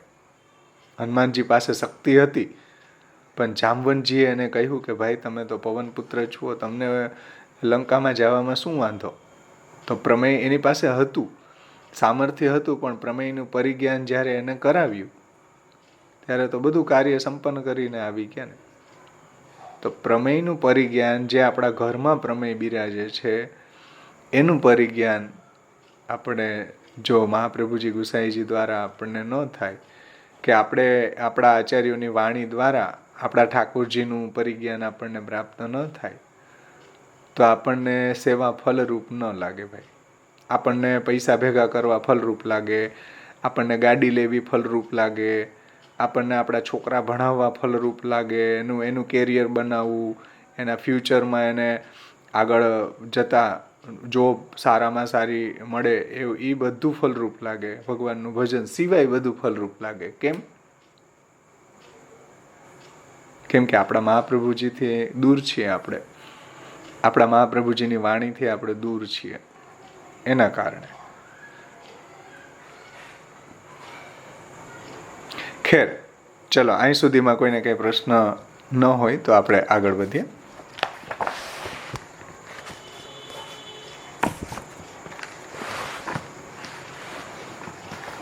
હવે જુઓ, આગળ જતા શ્રી ગોકુલનાથજી કહે છે અવ્યાવૃતો ભજેત કૃષ્ણમ. ત્યાં સુધી આપણે લીધું પૂજયા શ્રવણાદિભિ. એ સેન્ટેન્સને હવે શ્રી ગોકુલેશ ચરણ આપણને સમજાવે છે, પૂજયા श्रवणादिभिः। तो आगे पूजया श्रवणादिभिः, इन शब्दों से भजन का प्रकार कहते हैं कि केवी रीतना भजन करूं। तो पूर्व में कृष्ण पद से सदानंद फल रूप पुरुषोत्तम के भजन का प्रकार कहा होने से, तो श्लोकनी अंदर महाप्रभुजीए अव्याव्रतो भजेत कृष्णम, कृष्ण शब्द मूक्यो छे। तो कृष्ण एटले सदानंद। कृषिर्भूवाचक शब्द णश्च निर्वृत्तिवाचक तयोरेक्यम परब्रह्म कृष्ण इत्यभिधीयते। जे गोपाल तापोपनिषद आ रीतना एनी व्युत्पत्ति समझावे छे કે સદાનંદ, કૃષ્ણ એટલે સદાનંદ પરબ્રહ્મ। એટલે તમે જુઓ ત્રિવિધ નામાવલીની શરૂઆત જુઓ, શ્રી કૃષ્ણાય નમઃ, નરાકૃતે નમઃ, પરબ્રહ્મણે નમઃ, યદુકુલ ચૂડામણીએ નમઃ, શ્રી કૃષ્ણાય નમઃથી કરી કે શ્રી કૃષ્ણ નામ જે છે એ ફલાત્મક છે। હમણાં જ આપણે ગયા વખતે રવિવારે જે ધવલભાઈએ લીધું કે આનંદ પરમાનંદ શ્રી કૃષ્ણાસ્યમ, એ બધા જે છે એ વાચક છે, બીજા બધા એના વાચ્ય છે, એવું કહ્યું ને। એવું ત્યાં પણ કહ્યું છે કે ભાઈ મુખ્ય ફલાત્મક નામ કૃષ્ણ છે।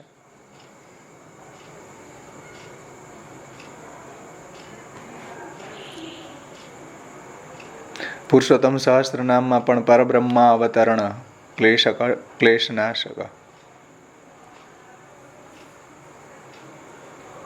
ત્યાં પરબ્રહ્મની જ વાત કરી છે। એટલે શ્રી કૃષ્ણ ફલાત્મક નામોક્ત્યા ગુસાઈજીએ પણ સિદ્ધાંત મુક્તાવલીની ટીકામાં સમજાવ્યું છે।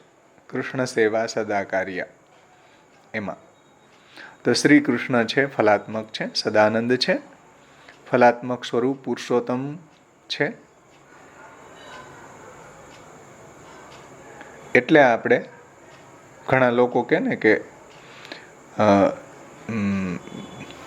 ગોકુલેશ, ગોકુલેશ કેમ નથી કહેતા? ઠાકોરજીનું નામ છે, કેમ કે કૃષ્ણ ફલાત્મક છે, એ લીલાનું નામ છે। તો સદાનંદ શ્રી કૃષ્ણ એટલે એ તો એક જાતની પડદા પાછળની વાત છે, આગળ તો બીજું કંઈક એનું પ્રયોજન છે, એમાં આપણે અત્યારે નહીં જાય, એ તો ગોલમાલ છે।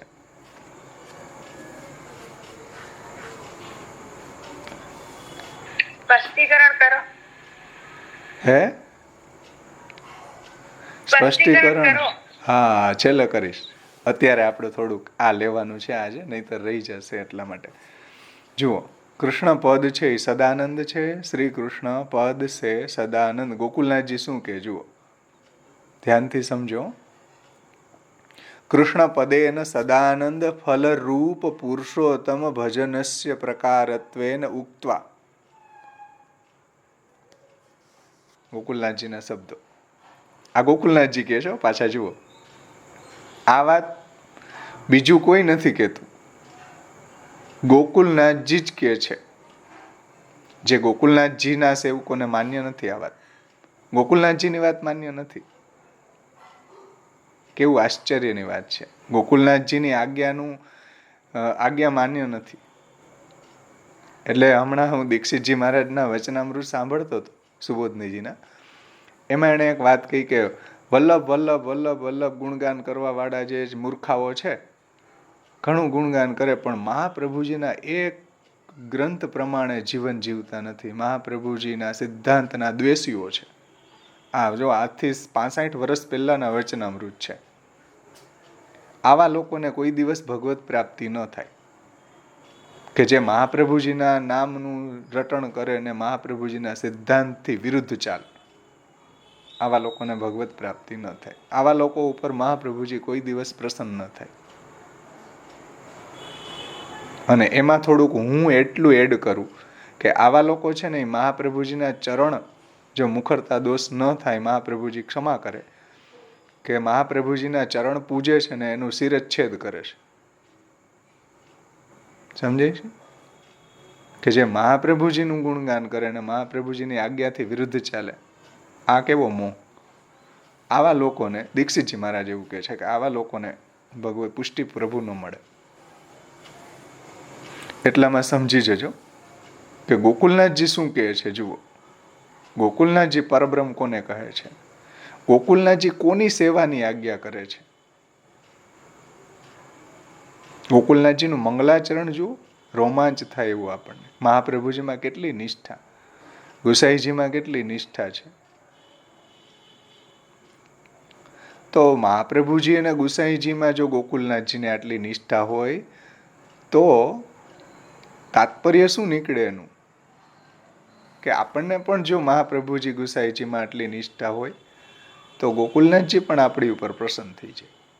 કારણ કે જે પ્રિય વસ્તુ હોય ને આપણી, એને કોઈ સ્નેહ કરતું હોય ને એમાં પણ આપણને સ્નેહ થઈ જાય. કેમ કે A = B, B = C બરાબર A = C.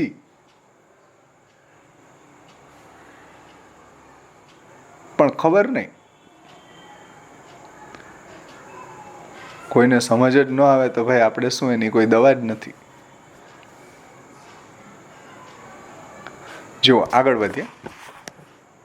કૃષ્ણ પદ અહીંયા કૃષ્ણ પદે ન સદાનંદ ફલરૂપ પુરુષોત્તમ ભજનસ્ય પ્રકારત્વેન. कृष्ण पद से सदानंद फल रूप पुरुषोत्तम के भजन का प्रकार कहा होने से पूजया श्रवणादि भी टीका करता प्रभुचरण श्री गोकुलेश. गोकुलेश મને બહુ પ્રિય છે. એની વાણી એટલી સુંદર, એટલી મહાપ્રભુજીમાં નિષ્ઠા એની ઝલકે કે કોઈ આ ડિરેક્શનથી ગોકુલનાથજીને જુએ ને તો ગોકુલનાથજીને આવા ભક્તો ઉપર પ્રેમ થઈ જાય. ભક્તોને તો ગોકુલનાથજીમાં થાય જ, પણ ગોકુલનાથજીને આવા કે ગોકુલનાથજીની આજ્ઞાનું પાલન કરવા વાળા જે છે ને એની ઉપર ગોકુલનાથજીને પ્રેમ થઈ જાય, અનહદ પ્રેમ થઈ જાય. એટલે મારા ફેવરિટ ટીકાકાર પ્રભુચરણ શ્રી ગોકુલેશ છે. એટલે વારંવાર મને એની ટીકા બહુ ગમે. ભલે બીજા બધાની એટલી જ ગમે એવું નથી, પણ પેલા એની લેવાનો હું આગ્રહ રાખું એમ.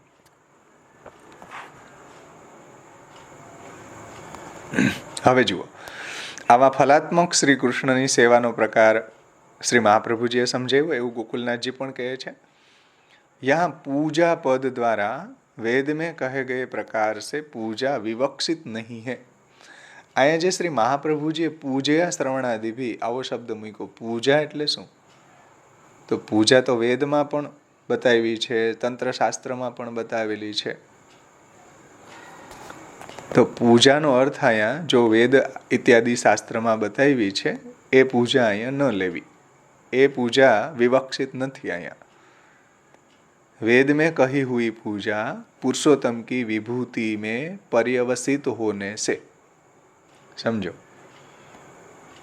વેદમાં બતાવેલી જે પૂજાનો પ્રકાર છે, જે પૂજા માર્ગ છે, જેમાં પૂજાની દીક્ષા લેવામાં આવે છે અને પૂજા માર્ગની અંદર જે વિભૂતિનું આખો પૂજનનો પ્રકાર છે, વસ્ત્રમ સમર્પયામી, એક નાડા છેડી ધરી દેવામાં આવે, ફૂલમ સમર્પયામી, પુષ્પમ સમર્પયામી તો એક ફૂલ ધરી દેવામાં આવે, પછી પુંગી ફલમ સમર્પયામી તો એક સોપારી આખી ધરી દેવામાં આવે. તો પૂજા માર્ગમાં આ બધું હોય છે. ટોકન સમર્પણ હોય છે. એમાં કાલ નિયામક છે, આપણે ત્યાં ભક્તિમાં કાલ નિયામક નથી.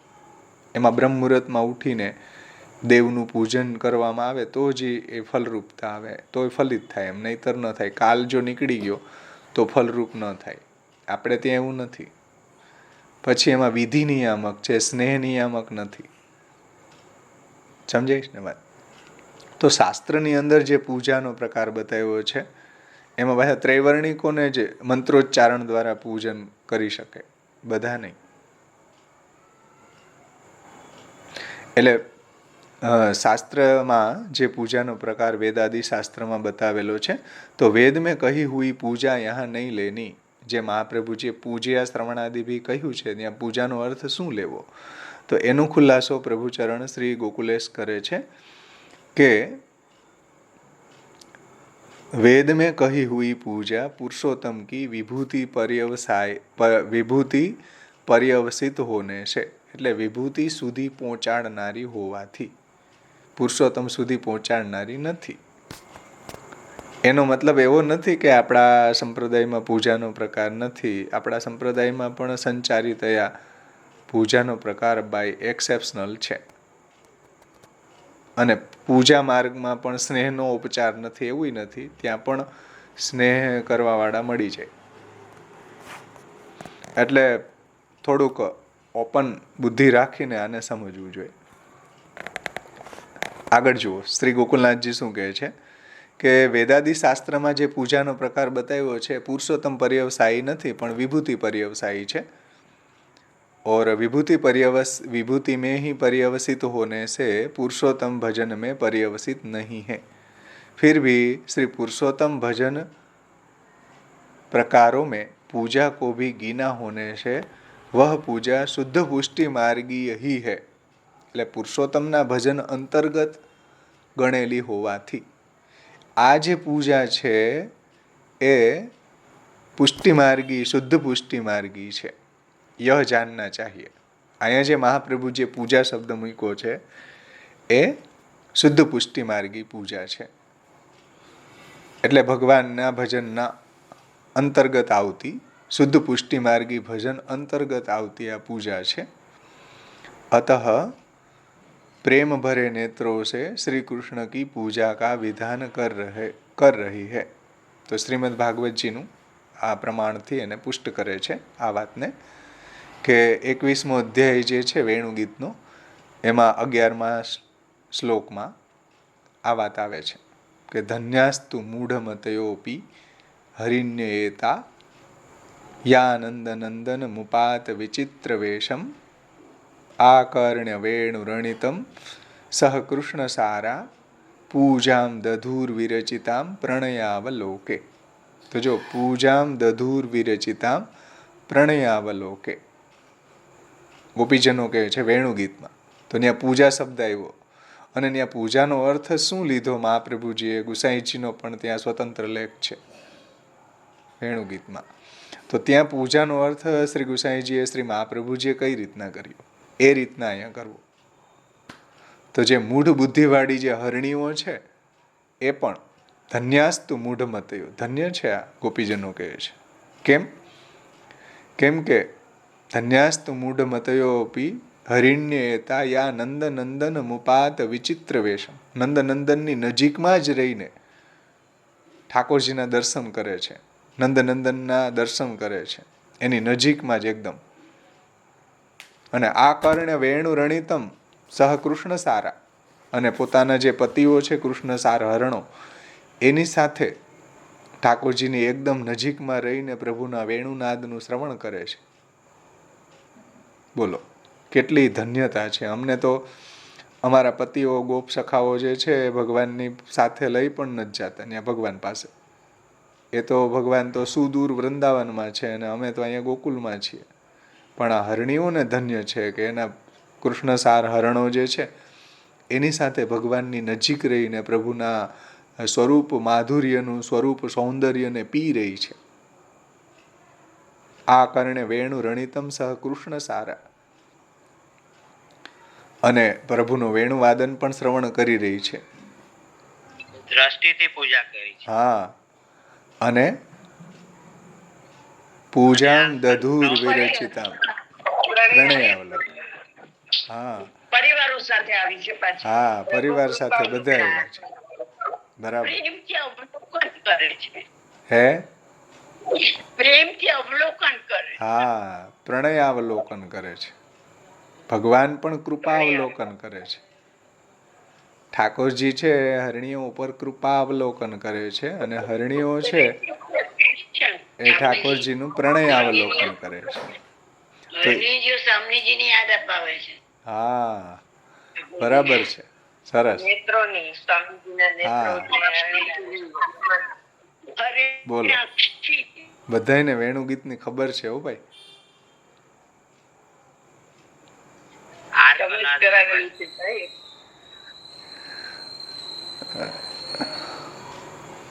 એટલે ત્યાં કહ્યું છે કે પ્રણયાવલોકન,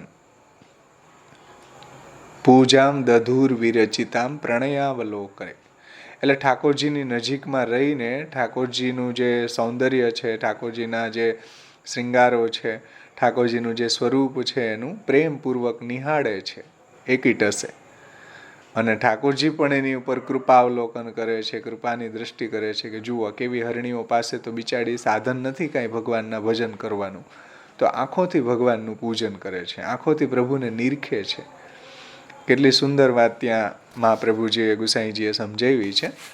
તો આ જે પૂજા છે એ કોઈ મર્યાદા માર્ગી પૂજા કે કોઈ વૈદિક પૂજાનો પ્રકાર નથી. આ તો બહુ દિવ્ય અલૌકિક ભગવાનનું ભજન છે. એવું ત્યાં અહીંયા ગોકુલનાથજી કહે છે કે પ્રેમ ભરે નેત્રો से श्री कृष्ण की पूजा का विधान कर रही है. इस कथन द्वारा शुद्ध पुष्टि मार्ग जानने वालों ने, એટલે જે શુદ્ધ પુષ્ટિ માર્ગનું જેને જ્ઞાન છે એવા આપણા આચાર્ય ચરણો શ્રી પ્રભુચરણ ગુસાઈજી, હરિરાયજી ઇત્યાદિએ ત્યાં ઘણું બધું વિસ્તારથી ટીકામાં સમજાવ્યું છે. तो जो शुद्ध पुष्टि मार्ग को जानने वालों ने अर्थात गोपीजनों ने प्रमेय प्रकरण के समाप्त अध्याय वेणुगीत में भगवत गुणगान में हरणियों के भाव के निरूपण के पश्चात उनकी भाव दृष्टि को ही पूजा रूप कहा है. એટલે એનું જે સ્નેહપૂર્વકનું જે પ્રણયાવલોકન છે એને જ પૂજા ગોપીજનો કહે છે. અને એનો જ વિસ્તાર મહાપ્રભુજી ગુસાઈજીએ ત્યાં સમજાવ્યો છે ઘણો બધો. તો ઈસ ભાવ કે જૈસે ભાવ ભાવેશભાઈ આપણે પૂજા નામ સાંભળીને દંડો લઈને પાછળ પડી જાય. હા, એ તો મર્યાદા એવું નથી. હા, એવું નથી. એ પૂજા પણ આપણા સેવાના અંતર્ગત જ્યારે કરવામાં આવે ત્યારે એ સેવા જ છે. અને સેવા પણ જો પૂજાના અંતર્ગત કરવામાં આવે તો પૂજા છે. એટલે ગુસાઈજીએ અંગાંગી ભાવ સમજવો જોઈએ કે જે ગુસાઈજીએ ભક્તિ હંસમાં આ વાત સમજાવી છે કે ભાઈ શ્રવણ કીર્તન ઇત્યાદિ ભક્તિ જે છે તો કર્મ માર્ગમાં છે, શ્રવણ કીર્તન ઇત્યાદિ ભક્તિ જે છે તો જ્ઞાન માર્ગમાં છે, શ્રવણ કીર્તન જે છે તો ઉપાસના માર્ગમાં છે, પૂજા માર્ગમાં છે, મર્યાદા ભક્તિ માર્ગમાં છે, બધે છે.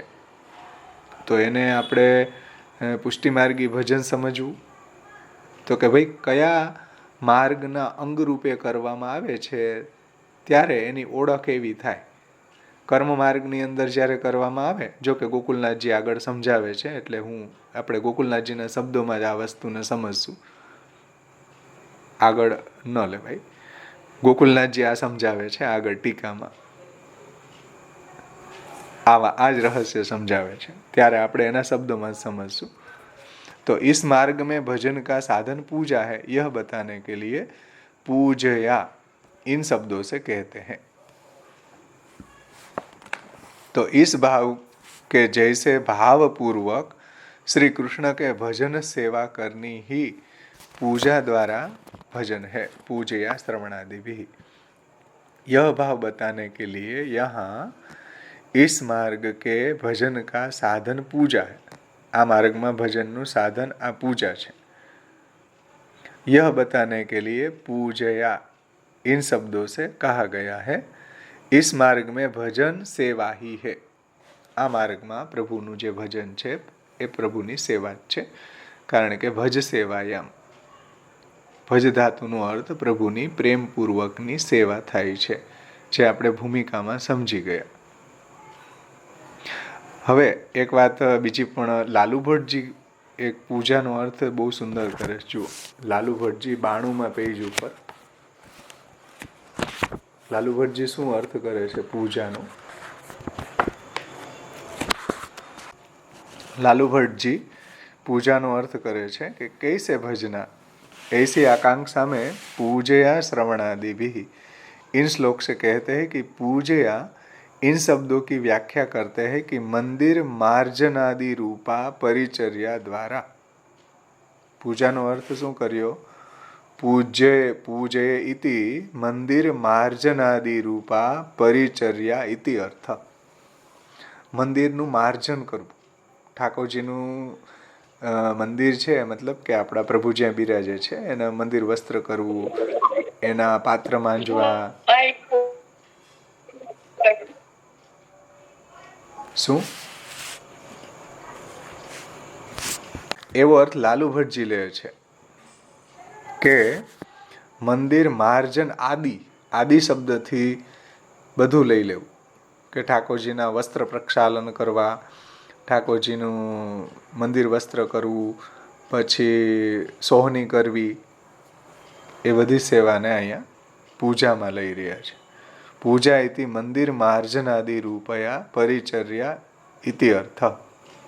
સમજાણું ને? પાત્ર માંજવા ઠાકોરજીના બધું જાતે કરવું જોઈએ એવું શ્રી મહાપ્રભુજી પણ કહે છે. સ્વયં પરિચરેત ભક્ત્યા વસ્ત્ર પ્રક્ષાલનાદિભિ એક કાલમ વા દ્વિકાલમ વા ત્રિકાલમ વાપી પૂજેત. તો સ્વયં પરિચરેત ભક્ત્યા, આપણા ઠાકોરજીની પરિચર્યા જાતે કરવી. વસ્ત્ર પ્રક્ષાલનાદિભિ, તો શ્રી મહાપ્રભુજી ત્યાં પ્રકાશમાં આજ્ઞા કરે કે ભાઈ અતિ બહિરંગ સેવા પણ જાતે કરવી પ્રભુની. અતિ બહિરંગ એટલે શું? ત્યાં પ્રકાશમાં કહ્યું છે કે ઉપવનમાંથી ફલ ફૂલ લઈ આવવા, આપણે ત્યાં માર્કેટમાંથી આપણે ઠાકોરજી માટે સામગ્રી લાવીએ, ફૂલ પધરાવીને માલા કરીએ, તો ઠાકોરજીના વસ્ત્ર પ્રક્ષાલન કરવા, આ બધી અતિ બહિરંગ સેવા પણ, પાત્ર માંજવા, આ બધી અતિ બહિરંગ સેવા પણ જાતે કરવી. સમજાઈશ ને?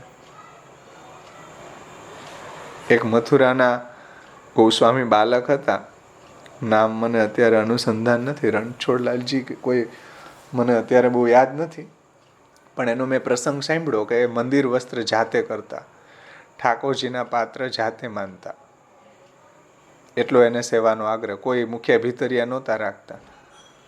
અને ત્યાં બીજા એક બાલક પધાર્યા તો એણે પૂછ્યું કે ભાઈ આ મંદિર વસ્ત્ર વગેરે તમે કરો છો?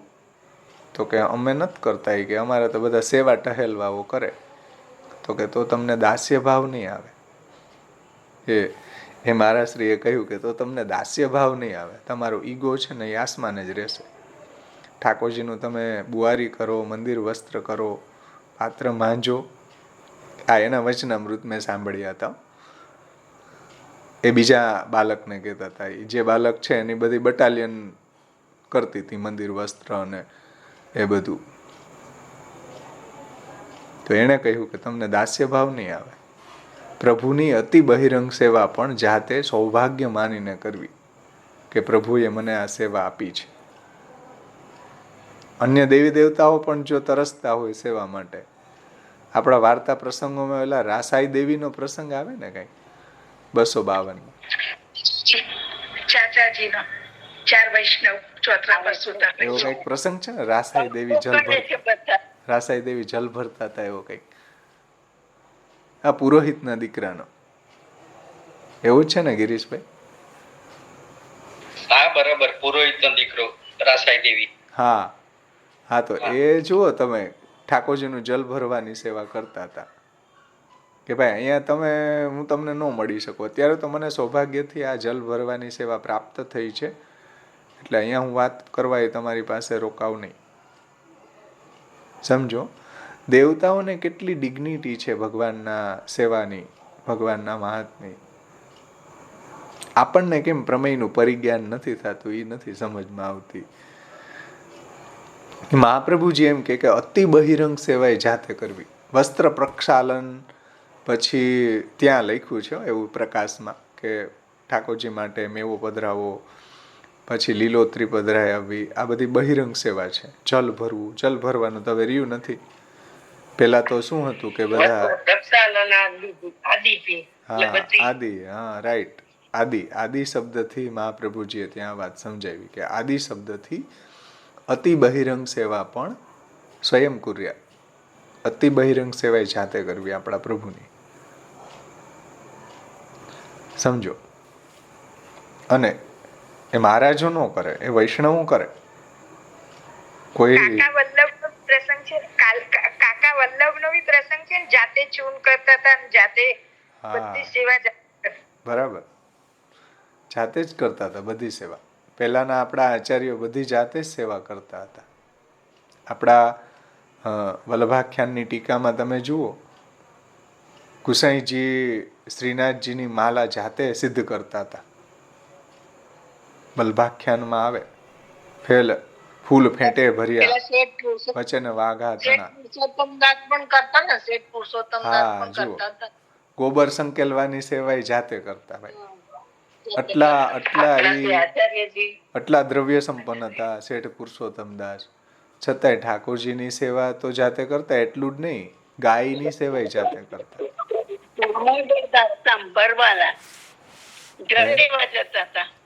હા હા, બોલો, કેટલી દાસીઓ હતી ભાઈ. અને સંભલવાળાને કેટલી દાસીઓ આપી હતી દહેજમાં. આપી હતી ને, તોય ઠાકોરજીની જલ ભરવાની સેવા જાતે કરતા હતા.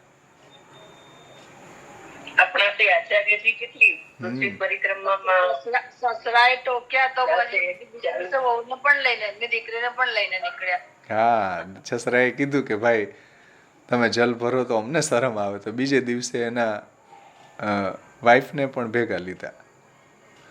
આ આપણી માદા હતી ભગવદીઓની, ભગવત સેવામાં નિષ્ઠા હતી એની.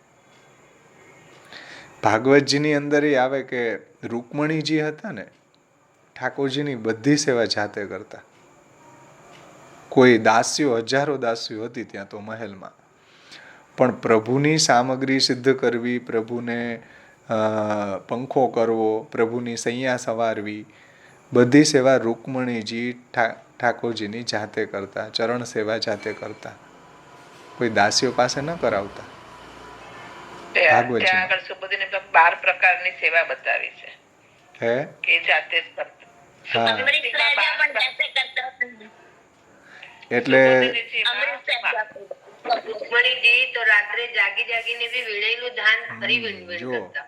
રૂકમણીજીનો પ્રસંગ જુઓ, રૂકમણીબાઈને જુઓ તમે, કે ઠાકોરજીને કેવું પડે કે ભાઈ થોડોક તો આરામ કર, તો કેવી એની સેવા હશે.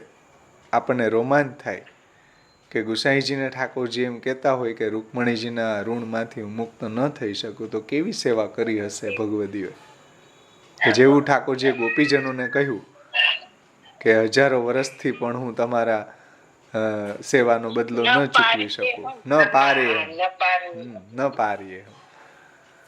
બ્રહ્માજીના આયુષ્યથી પણ હું તમારો બદલો ન ચૂકવી શકું, તો કેવી સેવા કરી હશે બ્રજ ભક્તોએ, ભગવદીઓએ.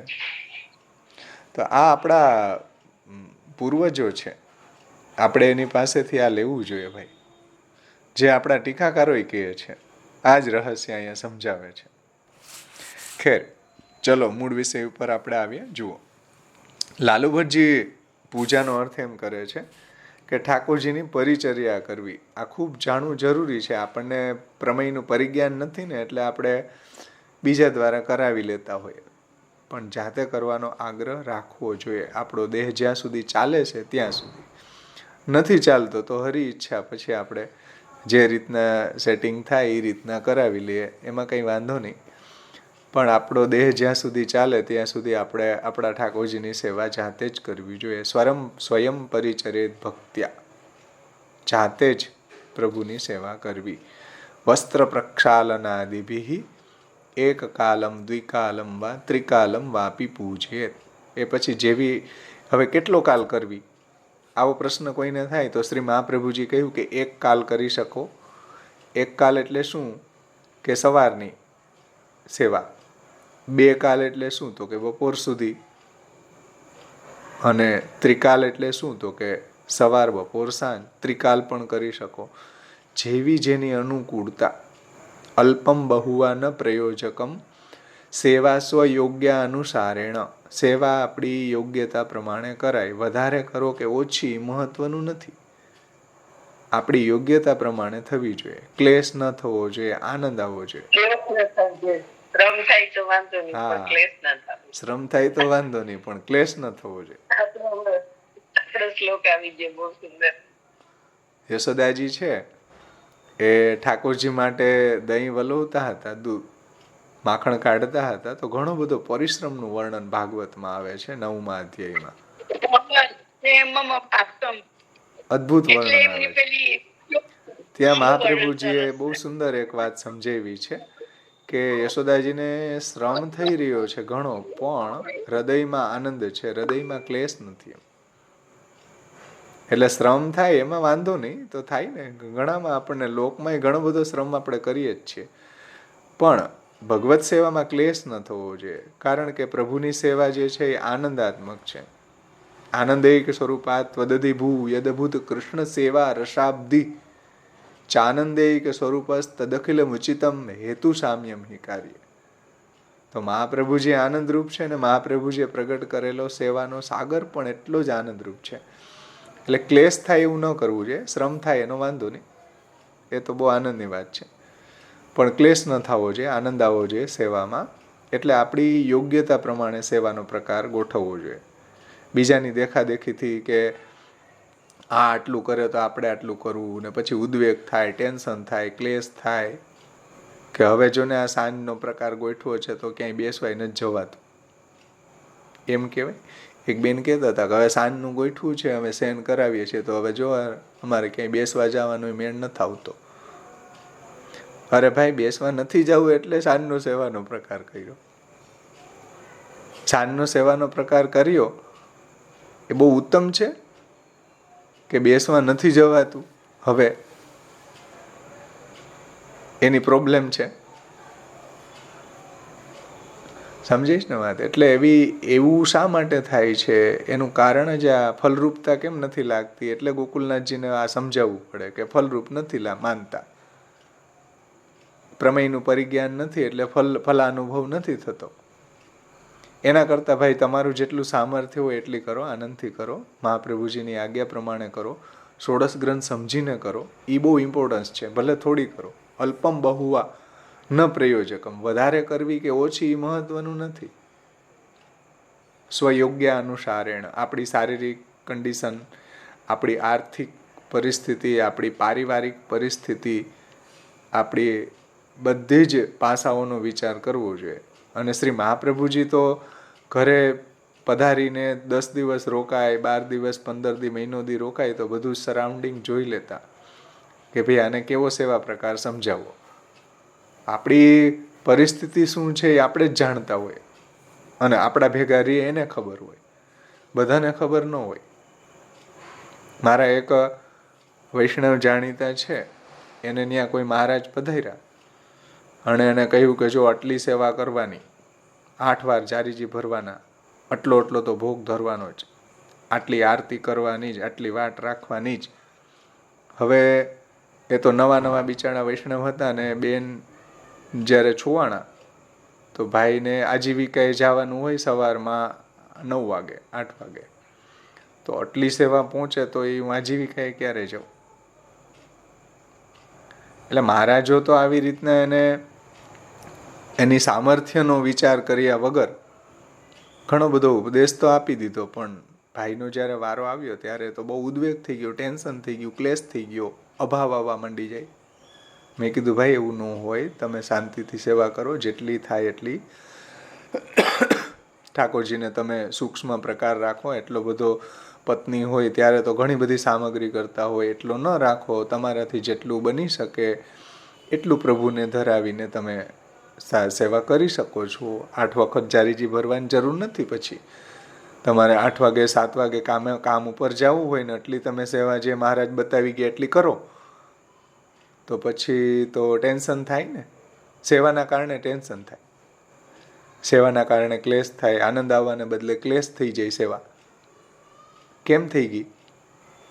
બર્ડન આવી ગયું, બર્ડન માનવા લાગી ગયા સેવાને. સહજ રૂપતા ન રહી, સહજ પ્રીતિ ગોપાલે ભાવે ન રહી. સમજાણું ને? એટલે આપણી યોગ્યતા પ્રમાણે ભગવત સેવાનો પ્રકાર રાખવો જોઈએ. મહારાજ તો ઘણી બધી આજ્ઞા કરે, એને વ્યાવૃત્તિએ તો જવાનું હોય નહીં. એટલે સાચી સેવા વૈષ્ણવ જ કરે. જુઓ, બુવારી કરવાની સેવા વૈષ્ણવ કરે, મહારાજો કોઈ કરે? લીલોતરી પધરાવા વૈષ્ણવ જાશે. કોઈ મહારાજ કે કોઈ વહુજી કે કોઈ બેટીજીને જોયા લીલોતરી પધરાવા જાતા? ન મળે. સ્વયં સેવા વૈષ્ણવ જેટલી કરે એટલી કોઈ મહારાજ ન કરે. ઓર્ડર મારે આટલી કરવાનું, 8 વાર જારીજી ભરવાના, નામ કરવાનું. એટલી બધી બટાલિયન રાખે. શાકભાજી લેવાવાળા હોય, પછી બુવારી કરવાવાળા હોય, મંદિર વસ્ત્ર કરવાવાળા હોય. વૈષ્ણવને ત્યાં તો પોતે જાતે કરે બધું પ્રભુની સેવા. એટલે વૈષ્ણવની સેવા ઉત્તમ છે, કારણ કે સ્વયં પરિચરિત ભક્ત્યા વસ્ત્ર પ્રક્ષાલનાદિભિ. એટલે વૈષ્ણવને પછી સમાધાન તો કરવું કે ભાઈ એવું ટેન્શન થાય એવો સેવાક્રમ ન રાખો. તમારે જ્યારે 4 દિવસ આવી કન્ડિશન હોય ત્યારે તમે તમારો ક્રમ તમારી યોગ્યતા અનુરૂપ રાખો, તો તમને સેવામાં આનંદ આવે, ઠાકોરજીને આનંદ આવે. ઠાકોરજીને ક્લેશ થાય, તમને ક્લેશ થાય તો ઠાકોરજીને ન ગમે. સમજમાં આવે ને વાત? તમે કોઈ મહેમાનની આગતા સ્વાગતા કરતા હોય ક્લેશ વાળા હૃદય, મહેમાનને ખબર પડી જાય તો બીજી વખત આવે નહીં. થાય ને? તો ઠાકોરજીને કેવી રીતના ગમે? ક્લેશ નો થવો જોઈએ. ઠાકોરજીને વધારેમાં વધારે અપ્રિય વસ્તુ ક્લેશ છે. વાર્તા પ્રસંગમાં આવે કૃષ્ણદાસ મેઘનની. તો શ્રમ થાય એનો વાંધો નહીં, શ્રમમાં આનંદ હોય. આપણને પ્રેમ હોય ને પ્રભુની સેવામાં તો ભલે ગમે એટલો શ્રમ થતો હોય આપણને, પણ આપણને હૃદયમાં આનંદ આવતો હોય ખૂબ, કે આજ મારા ઠાકોરજીને ઘણી બધી સેવા પ્રભુએ મારી પાસેથી લીધી, ઉત્સવના દિવસો ઇત્યાદિમાં. તો આપણને શ્રમ થાય એ તો આનંદની વાત છે આપણા પ્રભુની સેવામાં, એનો કંઈ વાંધો નથી. પણ ક્લેશ ન થવો જોઈએ, આનંદ આવવો જોઈએ ભગવત સેવામાં. કેમ કે મહાપ્રભુજી આનંદરૂપ છે ને આનંદરૂપ મહાપ્રભુજીએ પ્રગટ કરેલો સેવાનો સાગર પણ આનંદરૂપ છે. આનંદૈક સ્વરૂપાત ત્વદધિભૂ યદભૂત કૃષ્ણ સેવા રસાબ્દિશ. ગુસાઈજી કહે ને, વલ્ભાષ્ટકમાં કહે છે ને, આમના યુક્તમ યદંભો ભવનમ અનલતશ્ચ તશ્ચ સત્યમ વિભો યત સર્ગાદો ભૂતરૂપાદ અભવદ અનલત પુષ્કરમ ભૂતરૂપમ આનંદૈક સ્વરૂપાત ત્વદધિભૂ યદભૂત કૃષ્ણ સેવા રસાબ્ધિ ચાનંદૈક સ્વરૂપસ તદખિલ વચિતમ હેતુ સામ્યમ હિ કાર્ય. તો જો કારણમાંથી કાર્ય પ્રગટ થયું હોય તો જેવું કારણ હોય એવું જ કાર્ય હોય ને. તો મહાપ્રભુજી દ્વારા જે સેવાનો સાગર પ્રગટ થયો, તો શ્રી મહાપ્રભુજી આનંદરૂપ છે તો ભગવાનની સેવા પણ આનંદરૂપ જ હોય, સ્વાભાવિક વાત છે. એટલે સેવામાં સહજ પ્રીતિ ગોપાલે ભાવે, કોઈ જડાગ્રહ ન હોવો જોઈએ. અને આપણી બધી પરિસ્થિતિનો વિચાર શારીરિક, પારિવારિક, આર્થિક બધા પાસાનો વિચાર કરીને કરવી જોઈએ, તો આનંદ આવે. નહીતર જડાગ્રહ થઈ જાય તો બિચારા બીજા ઘરના હેરાન થાય, પતિ કંટાળી જાય, છોકરા કંટાળી જાય. એવું ન થવું જોઈએ.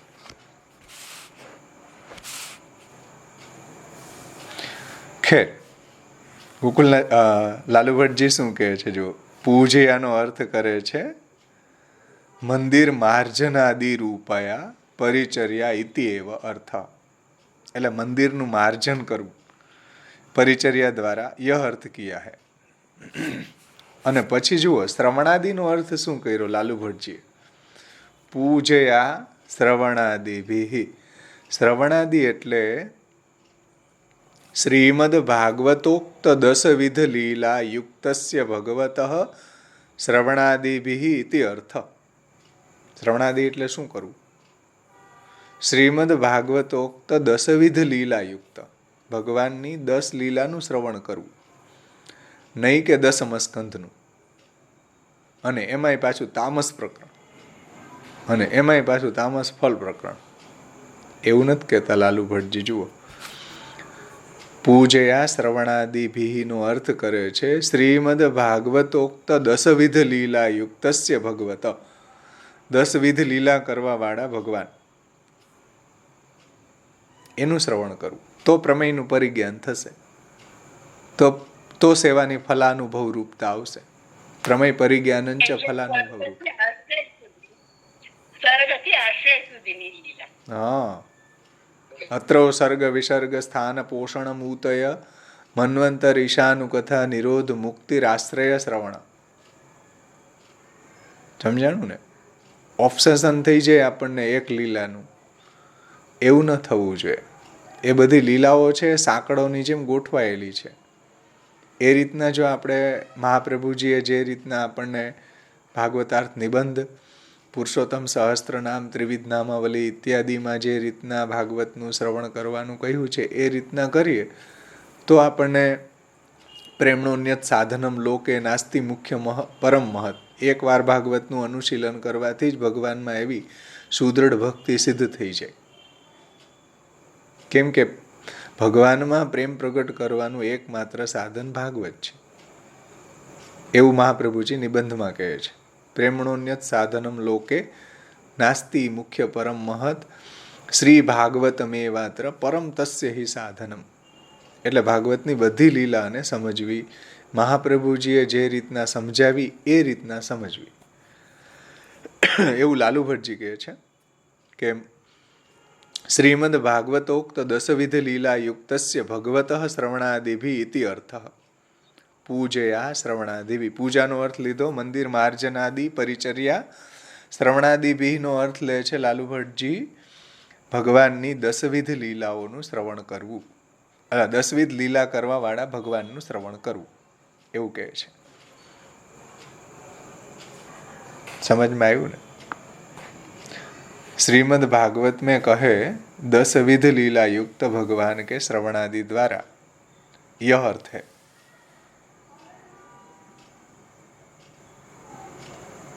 અને શ્રવણાદિ શબ્દથી અહીંયા ઉપલક્ષણ વિધિથી શ્રવણાદિ કહ્યું છે, પણ શ્રવણ, કીર્તન અને સ્મરણ ત્રણેય સમજી લેવું.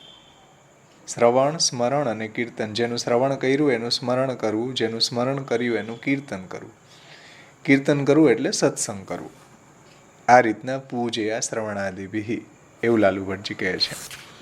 તો પૂજાનો અર્થ સારી રીતે બધાને સમજમાં આવ્યો હશે કે ગોકુલનાથજીએ પૂજાનો અર્થ જે રીતના વેણુગીતની અંદર હરણીઓએ ભગવાનની પૂજા કરી, જે સેવા રૂપ છે, સ્નેહપૂર્વકની છે, એમ આપણે ત્યાં પણ પૂજયા શ્રવણાદિભિ એટલે સ્નેહપૂર્વક ભજન જ લેવું.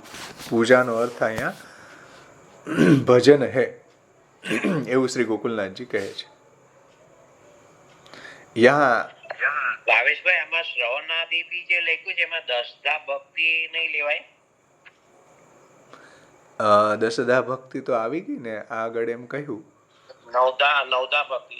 હા, એમ કહ્યું ને કે બીજે દાઢે પ્રકારસ્તુ ગૃહે સ્થિત્વા સ્વધર્મ તો અવ્યાવ્રતો ભજેત. ના, આ લાલુ ભટ્ટ નું જે તમે હમણાં કહ્યું ને એની વાત કરું છું. એમાં લાલુ ભટ્ટજીએ ભાગવતના એંગલ થી લીધું ને. અચ્છા, ભાગવતના એંગલ થી લીધું તો ભાગવતનું શું થાય? હા, શ્રવણ, કીર્તન અને સ્મરણ થાય. હા, એટલે એક વાત એ પણ ખાસ સમજવાની છે કે ભાઈ નવધા ભક્તિ છે એ પર્યાપ્ત નથી. નવધા ભક્તિ તો મર્યાદા માર્ગમાં છે.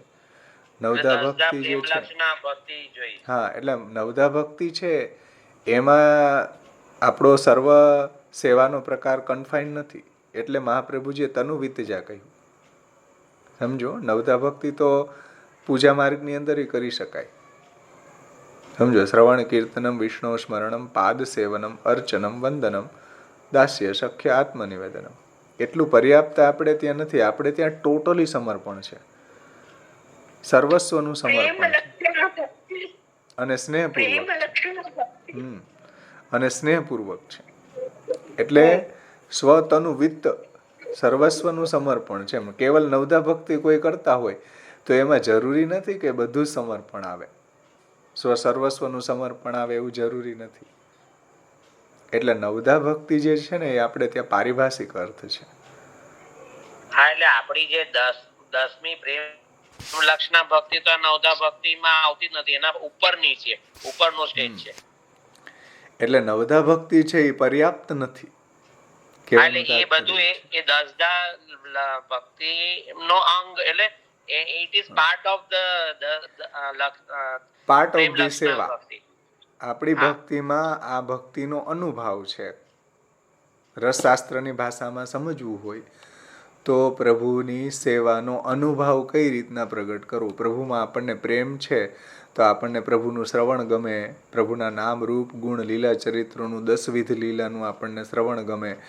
પ્રભુમાં જો આપણને પ્રેમ હોય તો પ્રભુનું આપણને કીર્તન ગમે. પ્રભુમાં જો આપણને પ્રેમ હોય તો એનું સ્મરણ, પાદ સેવન, અર્ચન, વંદન, દાસ્ય, સખ્ય, આત્મનિવેદન ગમે. તો એ એક ભક્તિનો અનુભાવ છે કે આપણને પ્રભુમાં પ્રેમ છે, ભક્તિ છે, સ્નેહ છે, તો આપણે એને કઈ રીતના પ્રગટ કરવો. તો કે શ્રવણ, કીર્તન, સ્મરણ, પાદ સેવન, અર્ચન એ આપણા ભક્તિનો અનુભાવ છે. સમજીશ ને? જેમ લોકની અંદર તમને કોઈના પ્રત્યે પ્રેમ હોય તો તમે કઈ રીતના અનુભાવ પ્રગટ કરો કે એની આપણે આગતા સ્વાગતા કરીએ, એને આપણે ભોજન કરાવીએ ઇત્યાદિ ઉપચાર કરીએ ને એવી રીતના હા કઈ રીતના એનો રિસ્પોન્સ આપીએ આપણે, એ અનુભાવ છે. એના ઉપરથી સાનુભાવ શબ્દ આવ્યો. અનુભાવ શબ્દ છે એ રસશાસ્ત્રનો છે. વિભાવા અનુભાવો, સંચારી ભાવો, નિષ્પન્ન સ્થાયી ભાવો. ભરતનાટ્ય મુનિ હા. જે છે રસસ્મૃતા. તો આપણને પ્રભુમાં સ્નેહ છે એને કઈ રીતના આપણે એને વ્યક્ત કરવો, મનગઢંત રીતે નહીં. કેમ કે એ આપણા ઠાકોરજી છે એ પરબ્રહ્મ પણ છે, પરમાત્મા છે, ભગવાન છે, કૃષ્ણ છે, બ્રહ્મ છે. બ્રહ્મ, પરમાત્મા, ભગવાન, કૃષ્ણ બધું જ છે. તો જે રીતના સેવાનો અનુભાવ આપણને આપણા શાસ્ત્રએ બતાવ્યો એ રીતના ડિસિપ્લિનથી કરવો જોઈએ અને સ્નેહ સાથે કરવો જોઈએ. Expression of love and affection એવું કહેવાય ને. હા, એમાં તમે પછી આપણા ઠાકોરજીનું મહાત્મય ઘટતું હોય એવો વ્યવહાર ન કરી શકાય. મન ફાવે એવો વ્યવહાર ન થાય એમ. સમજાય છે ને વાત? એટલે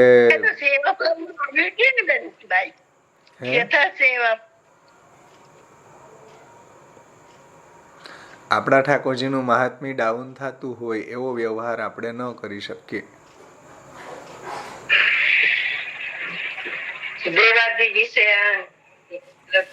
હા, રતિર દેવાદિ વિષયણી ભાવ. દેવત્વમ મહાત્મ્યમ. દેવ શબ્દથી મહાત્મ્ય આવે છે ને રતિ શબ્દેન સ્નેહો. એટલે આ ડિસિપ્લિન સમજવી જોઈએ. એટલે ઘણી વખત એવો રસાભાસ થયો ને 84-252 વાર્તા પ્રસંગોમાં આવે કે એવી અનધિકાર ચેષ્ટા થઈ તો ઠાકોરજી નારાજ થઈ ગયા. થાય ને, કોણ યહ ખેલવે કી બાની, ऐसे मत કહો, ભલી યહ ખેલવે કી બાની. પરમાનંદદાસજીને કહ્યું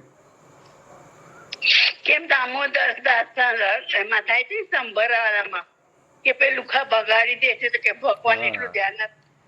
હા, તો જુઓ એવો બિહેવિયર આપણે ન કરી શકીએ. અને વ્રજભક્તોએ જેવો બિહેવિયર કર્યો એવો ન કરી શકીએ. યશોદાજીએ કર્યો એવો પણ ન કરી શકીએ. ગોપસખાઓએ કર્યો એવો પણ ન કરી શકીએ.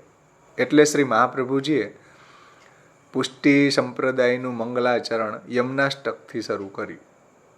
યમનાષ્ટક શ્રી યમુનાજીને રોલ મોડેલ બનાવ્યા કે યમુનાજીનો જેવો વ્યવહાર છે પ્રભુ પ્રત્યેનો, જે સાક્ષી ભાવ છે, કે જે પ્રભુ જે રીતના સેવા લેવા માંગે એ રીતના નો ઓબ્જેક્શન.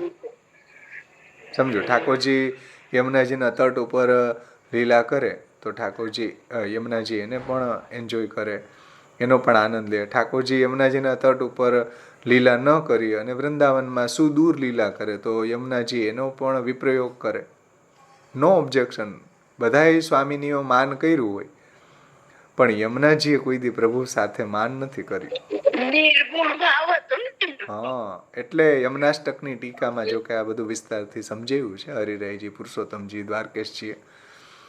એટલે યમુનાજી છે નિર્ગુણ યુથ છે યમુનાજીનું, અને એને મહાપ્રભુજીએ રોલ મોડેલ બનાવ્યા પુષ્ટિ સંપ્રદાયમાં મંગલાચરણ રૂપે.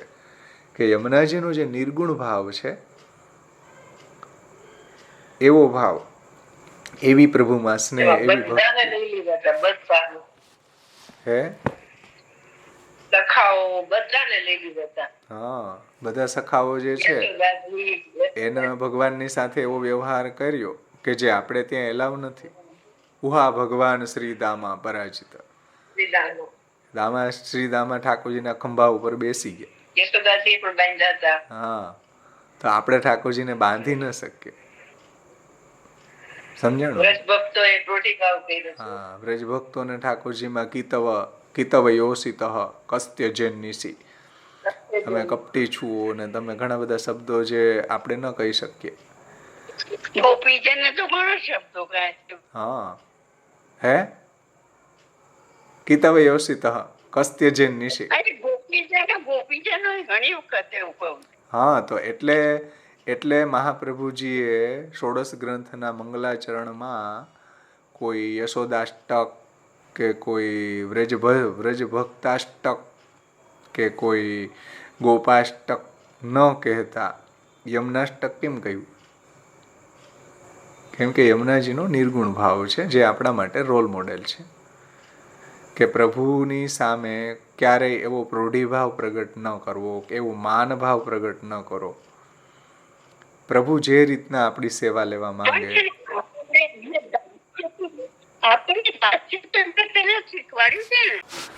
આપણે દાસોહમનો ભાવ છે, પ્રભુના આપણે દાસ છીએ. તો કીર્તનોની અંદર તો ઘણી બધી લીલાઓનું વર્ણન આવે આપણે, પણ અંત તો ગતવા તો આપણે પ્રભુના દાસ છીએ. એટલે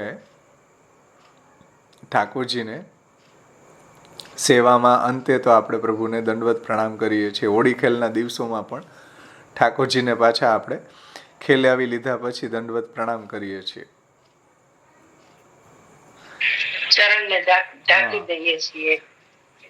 તો આ રીતના આપણે ભગવત સેવા જે છે, ભગવત ભજન છે, અહીંયા પૂજા શબ્દ અહીંયા ભજન વાચક સમજવું જોઈએ.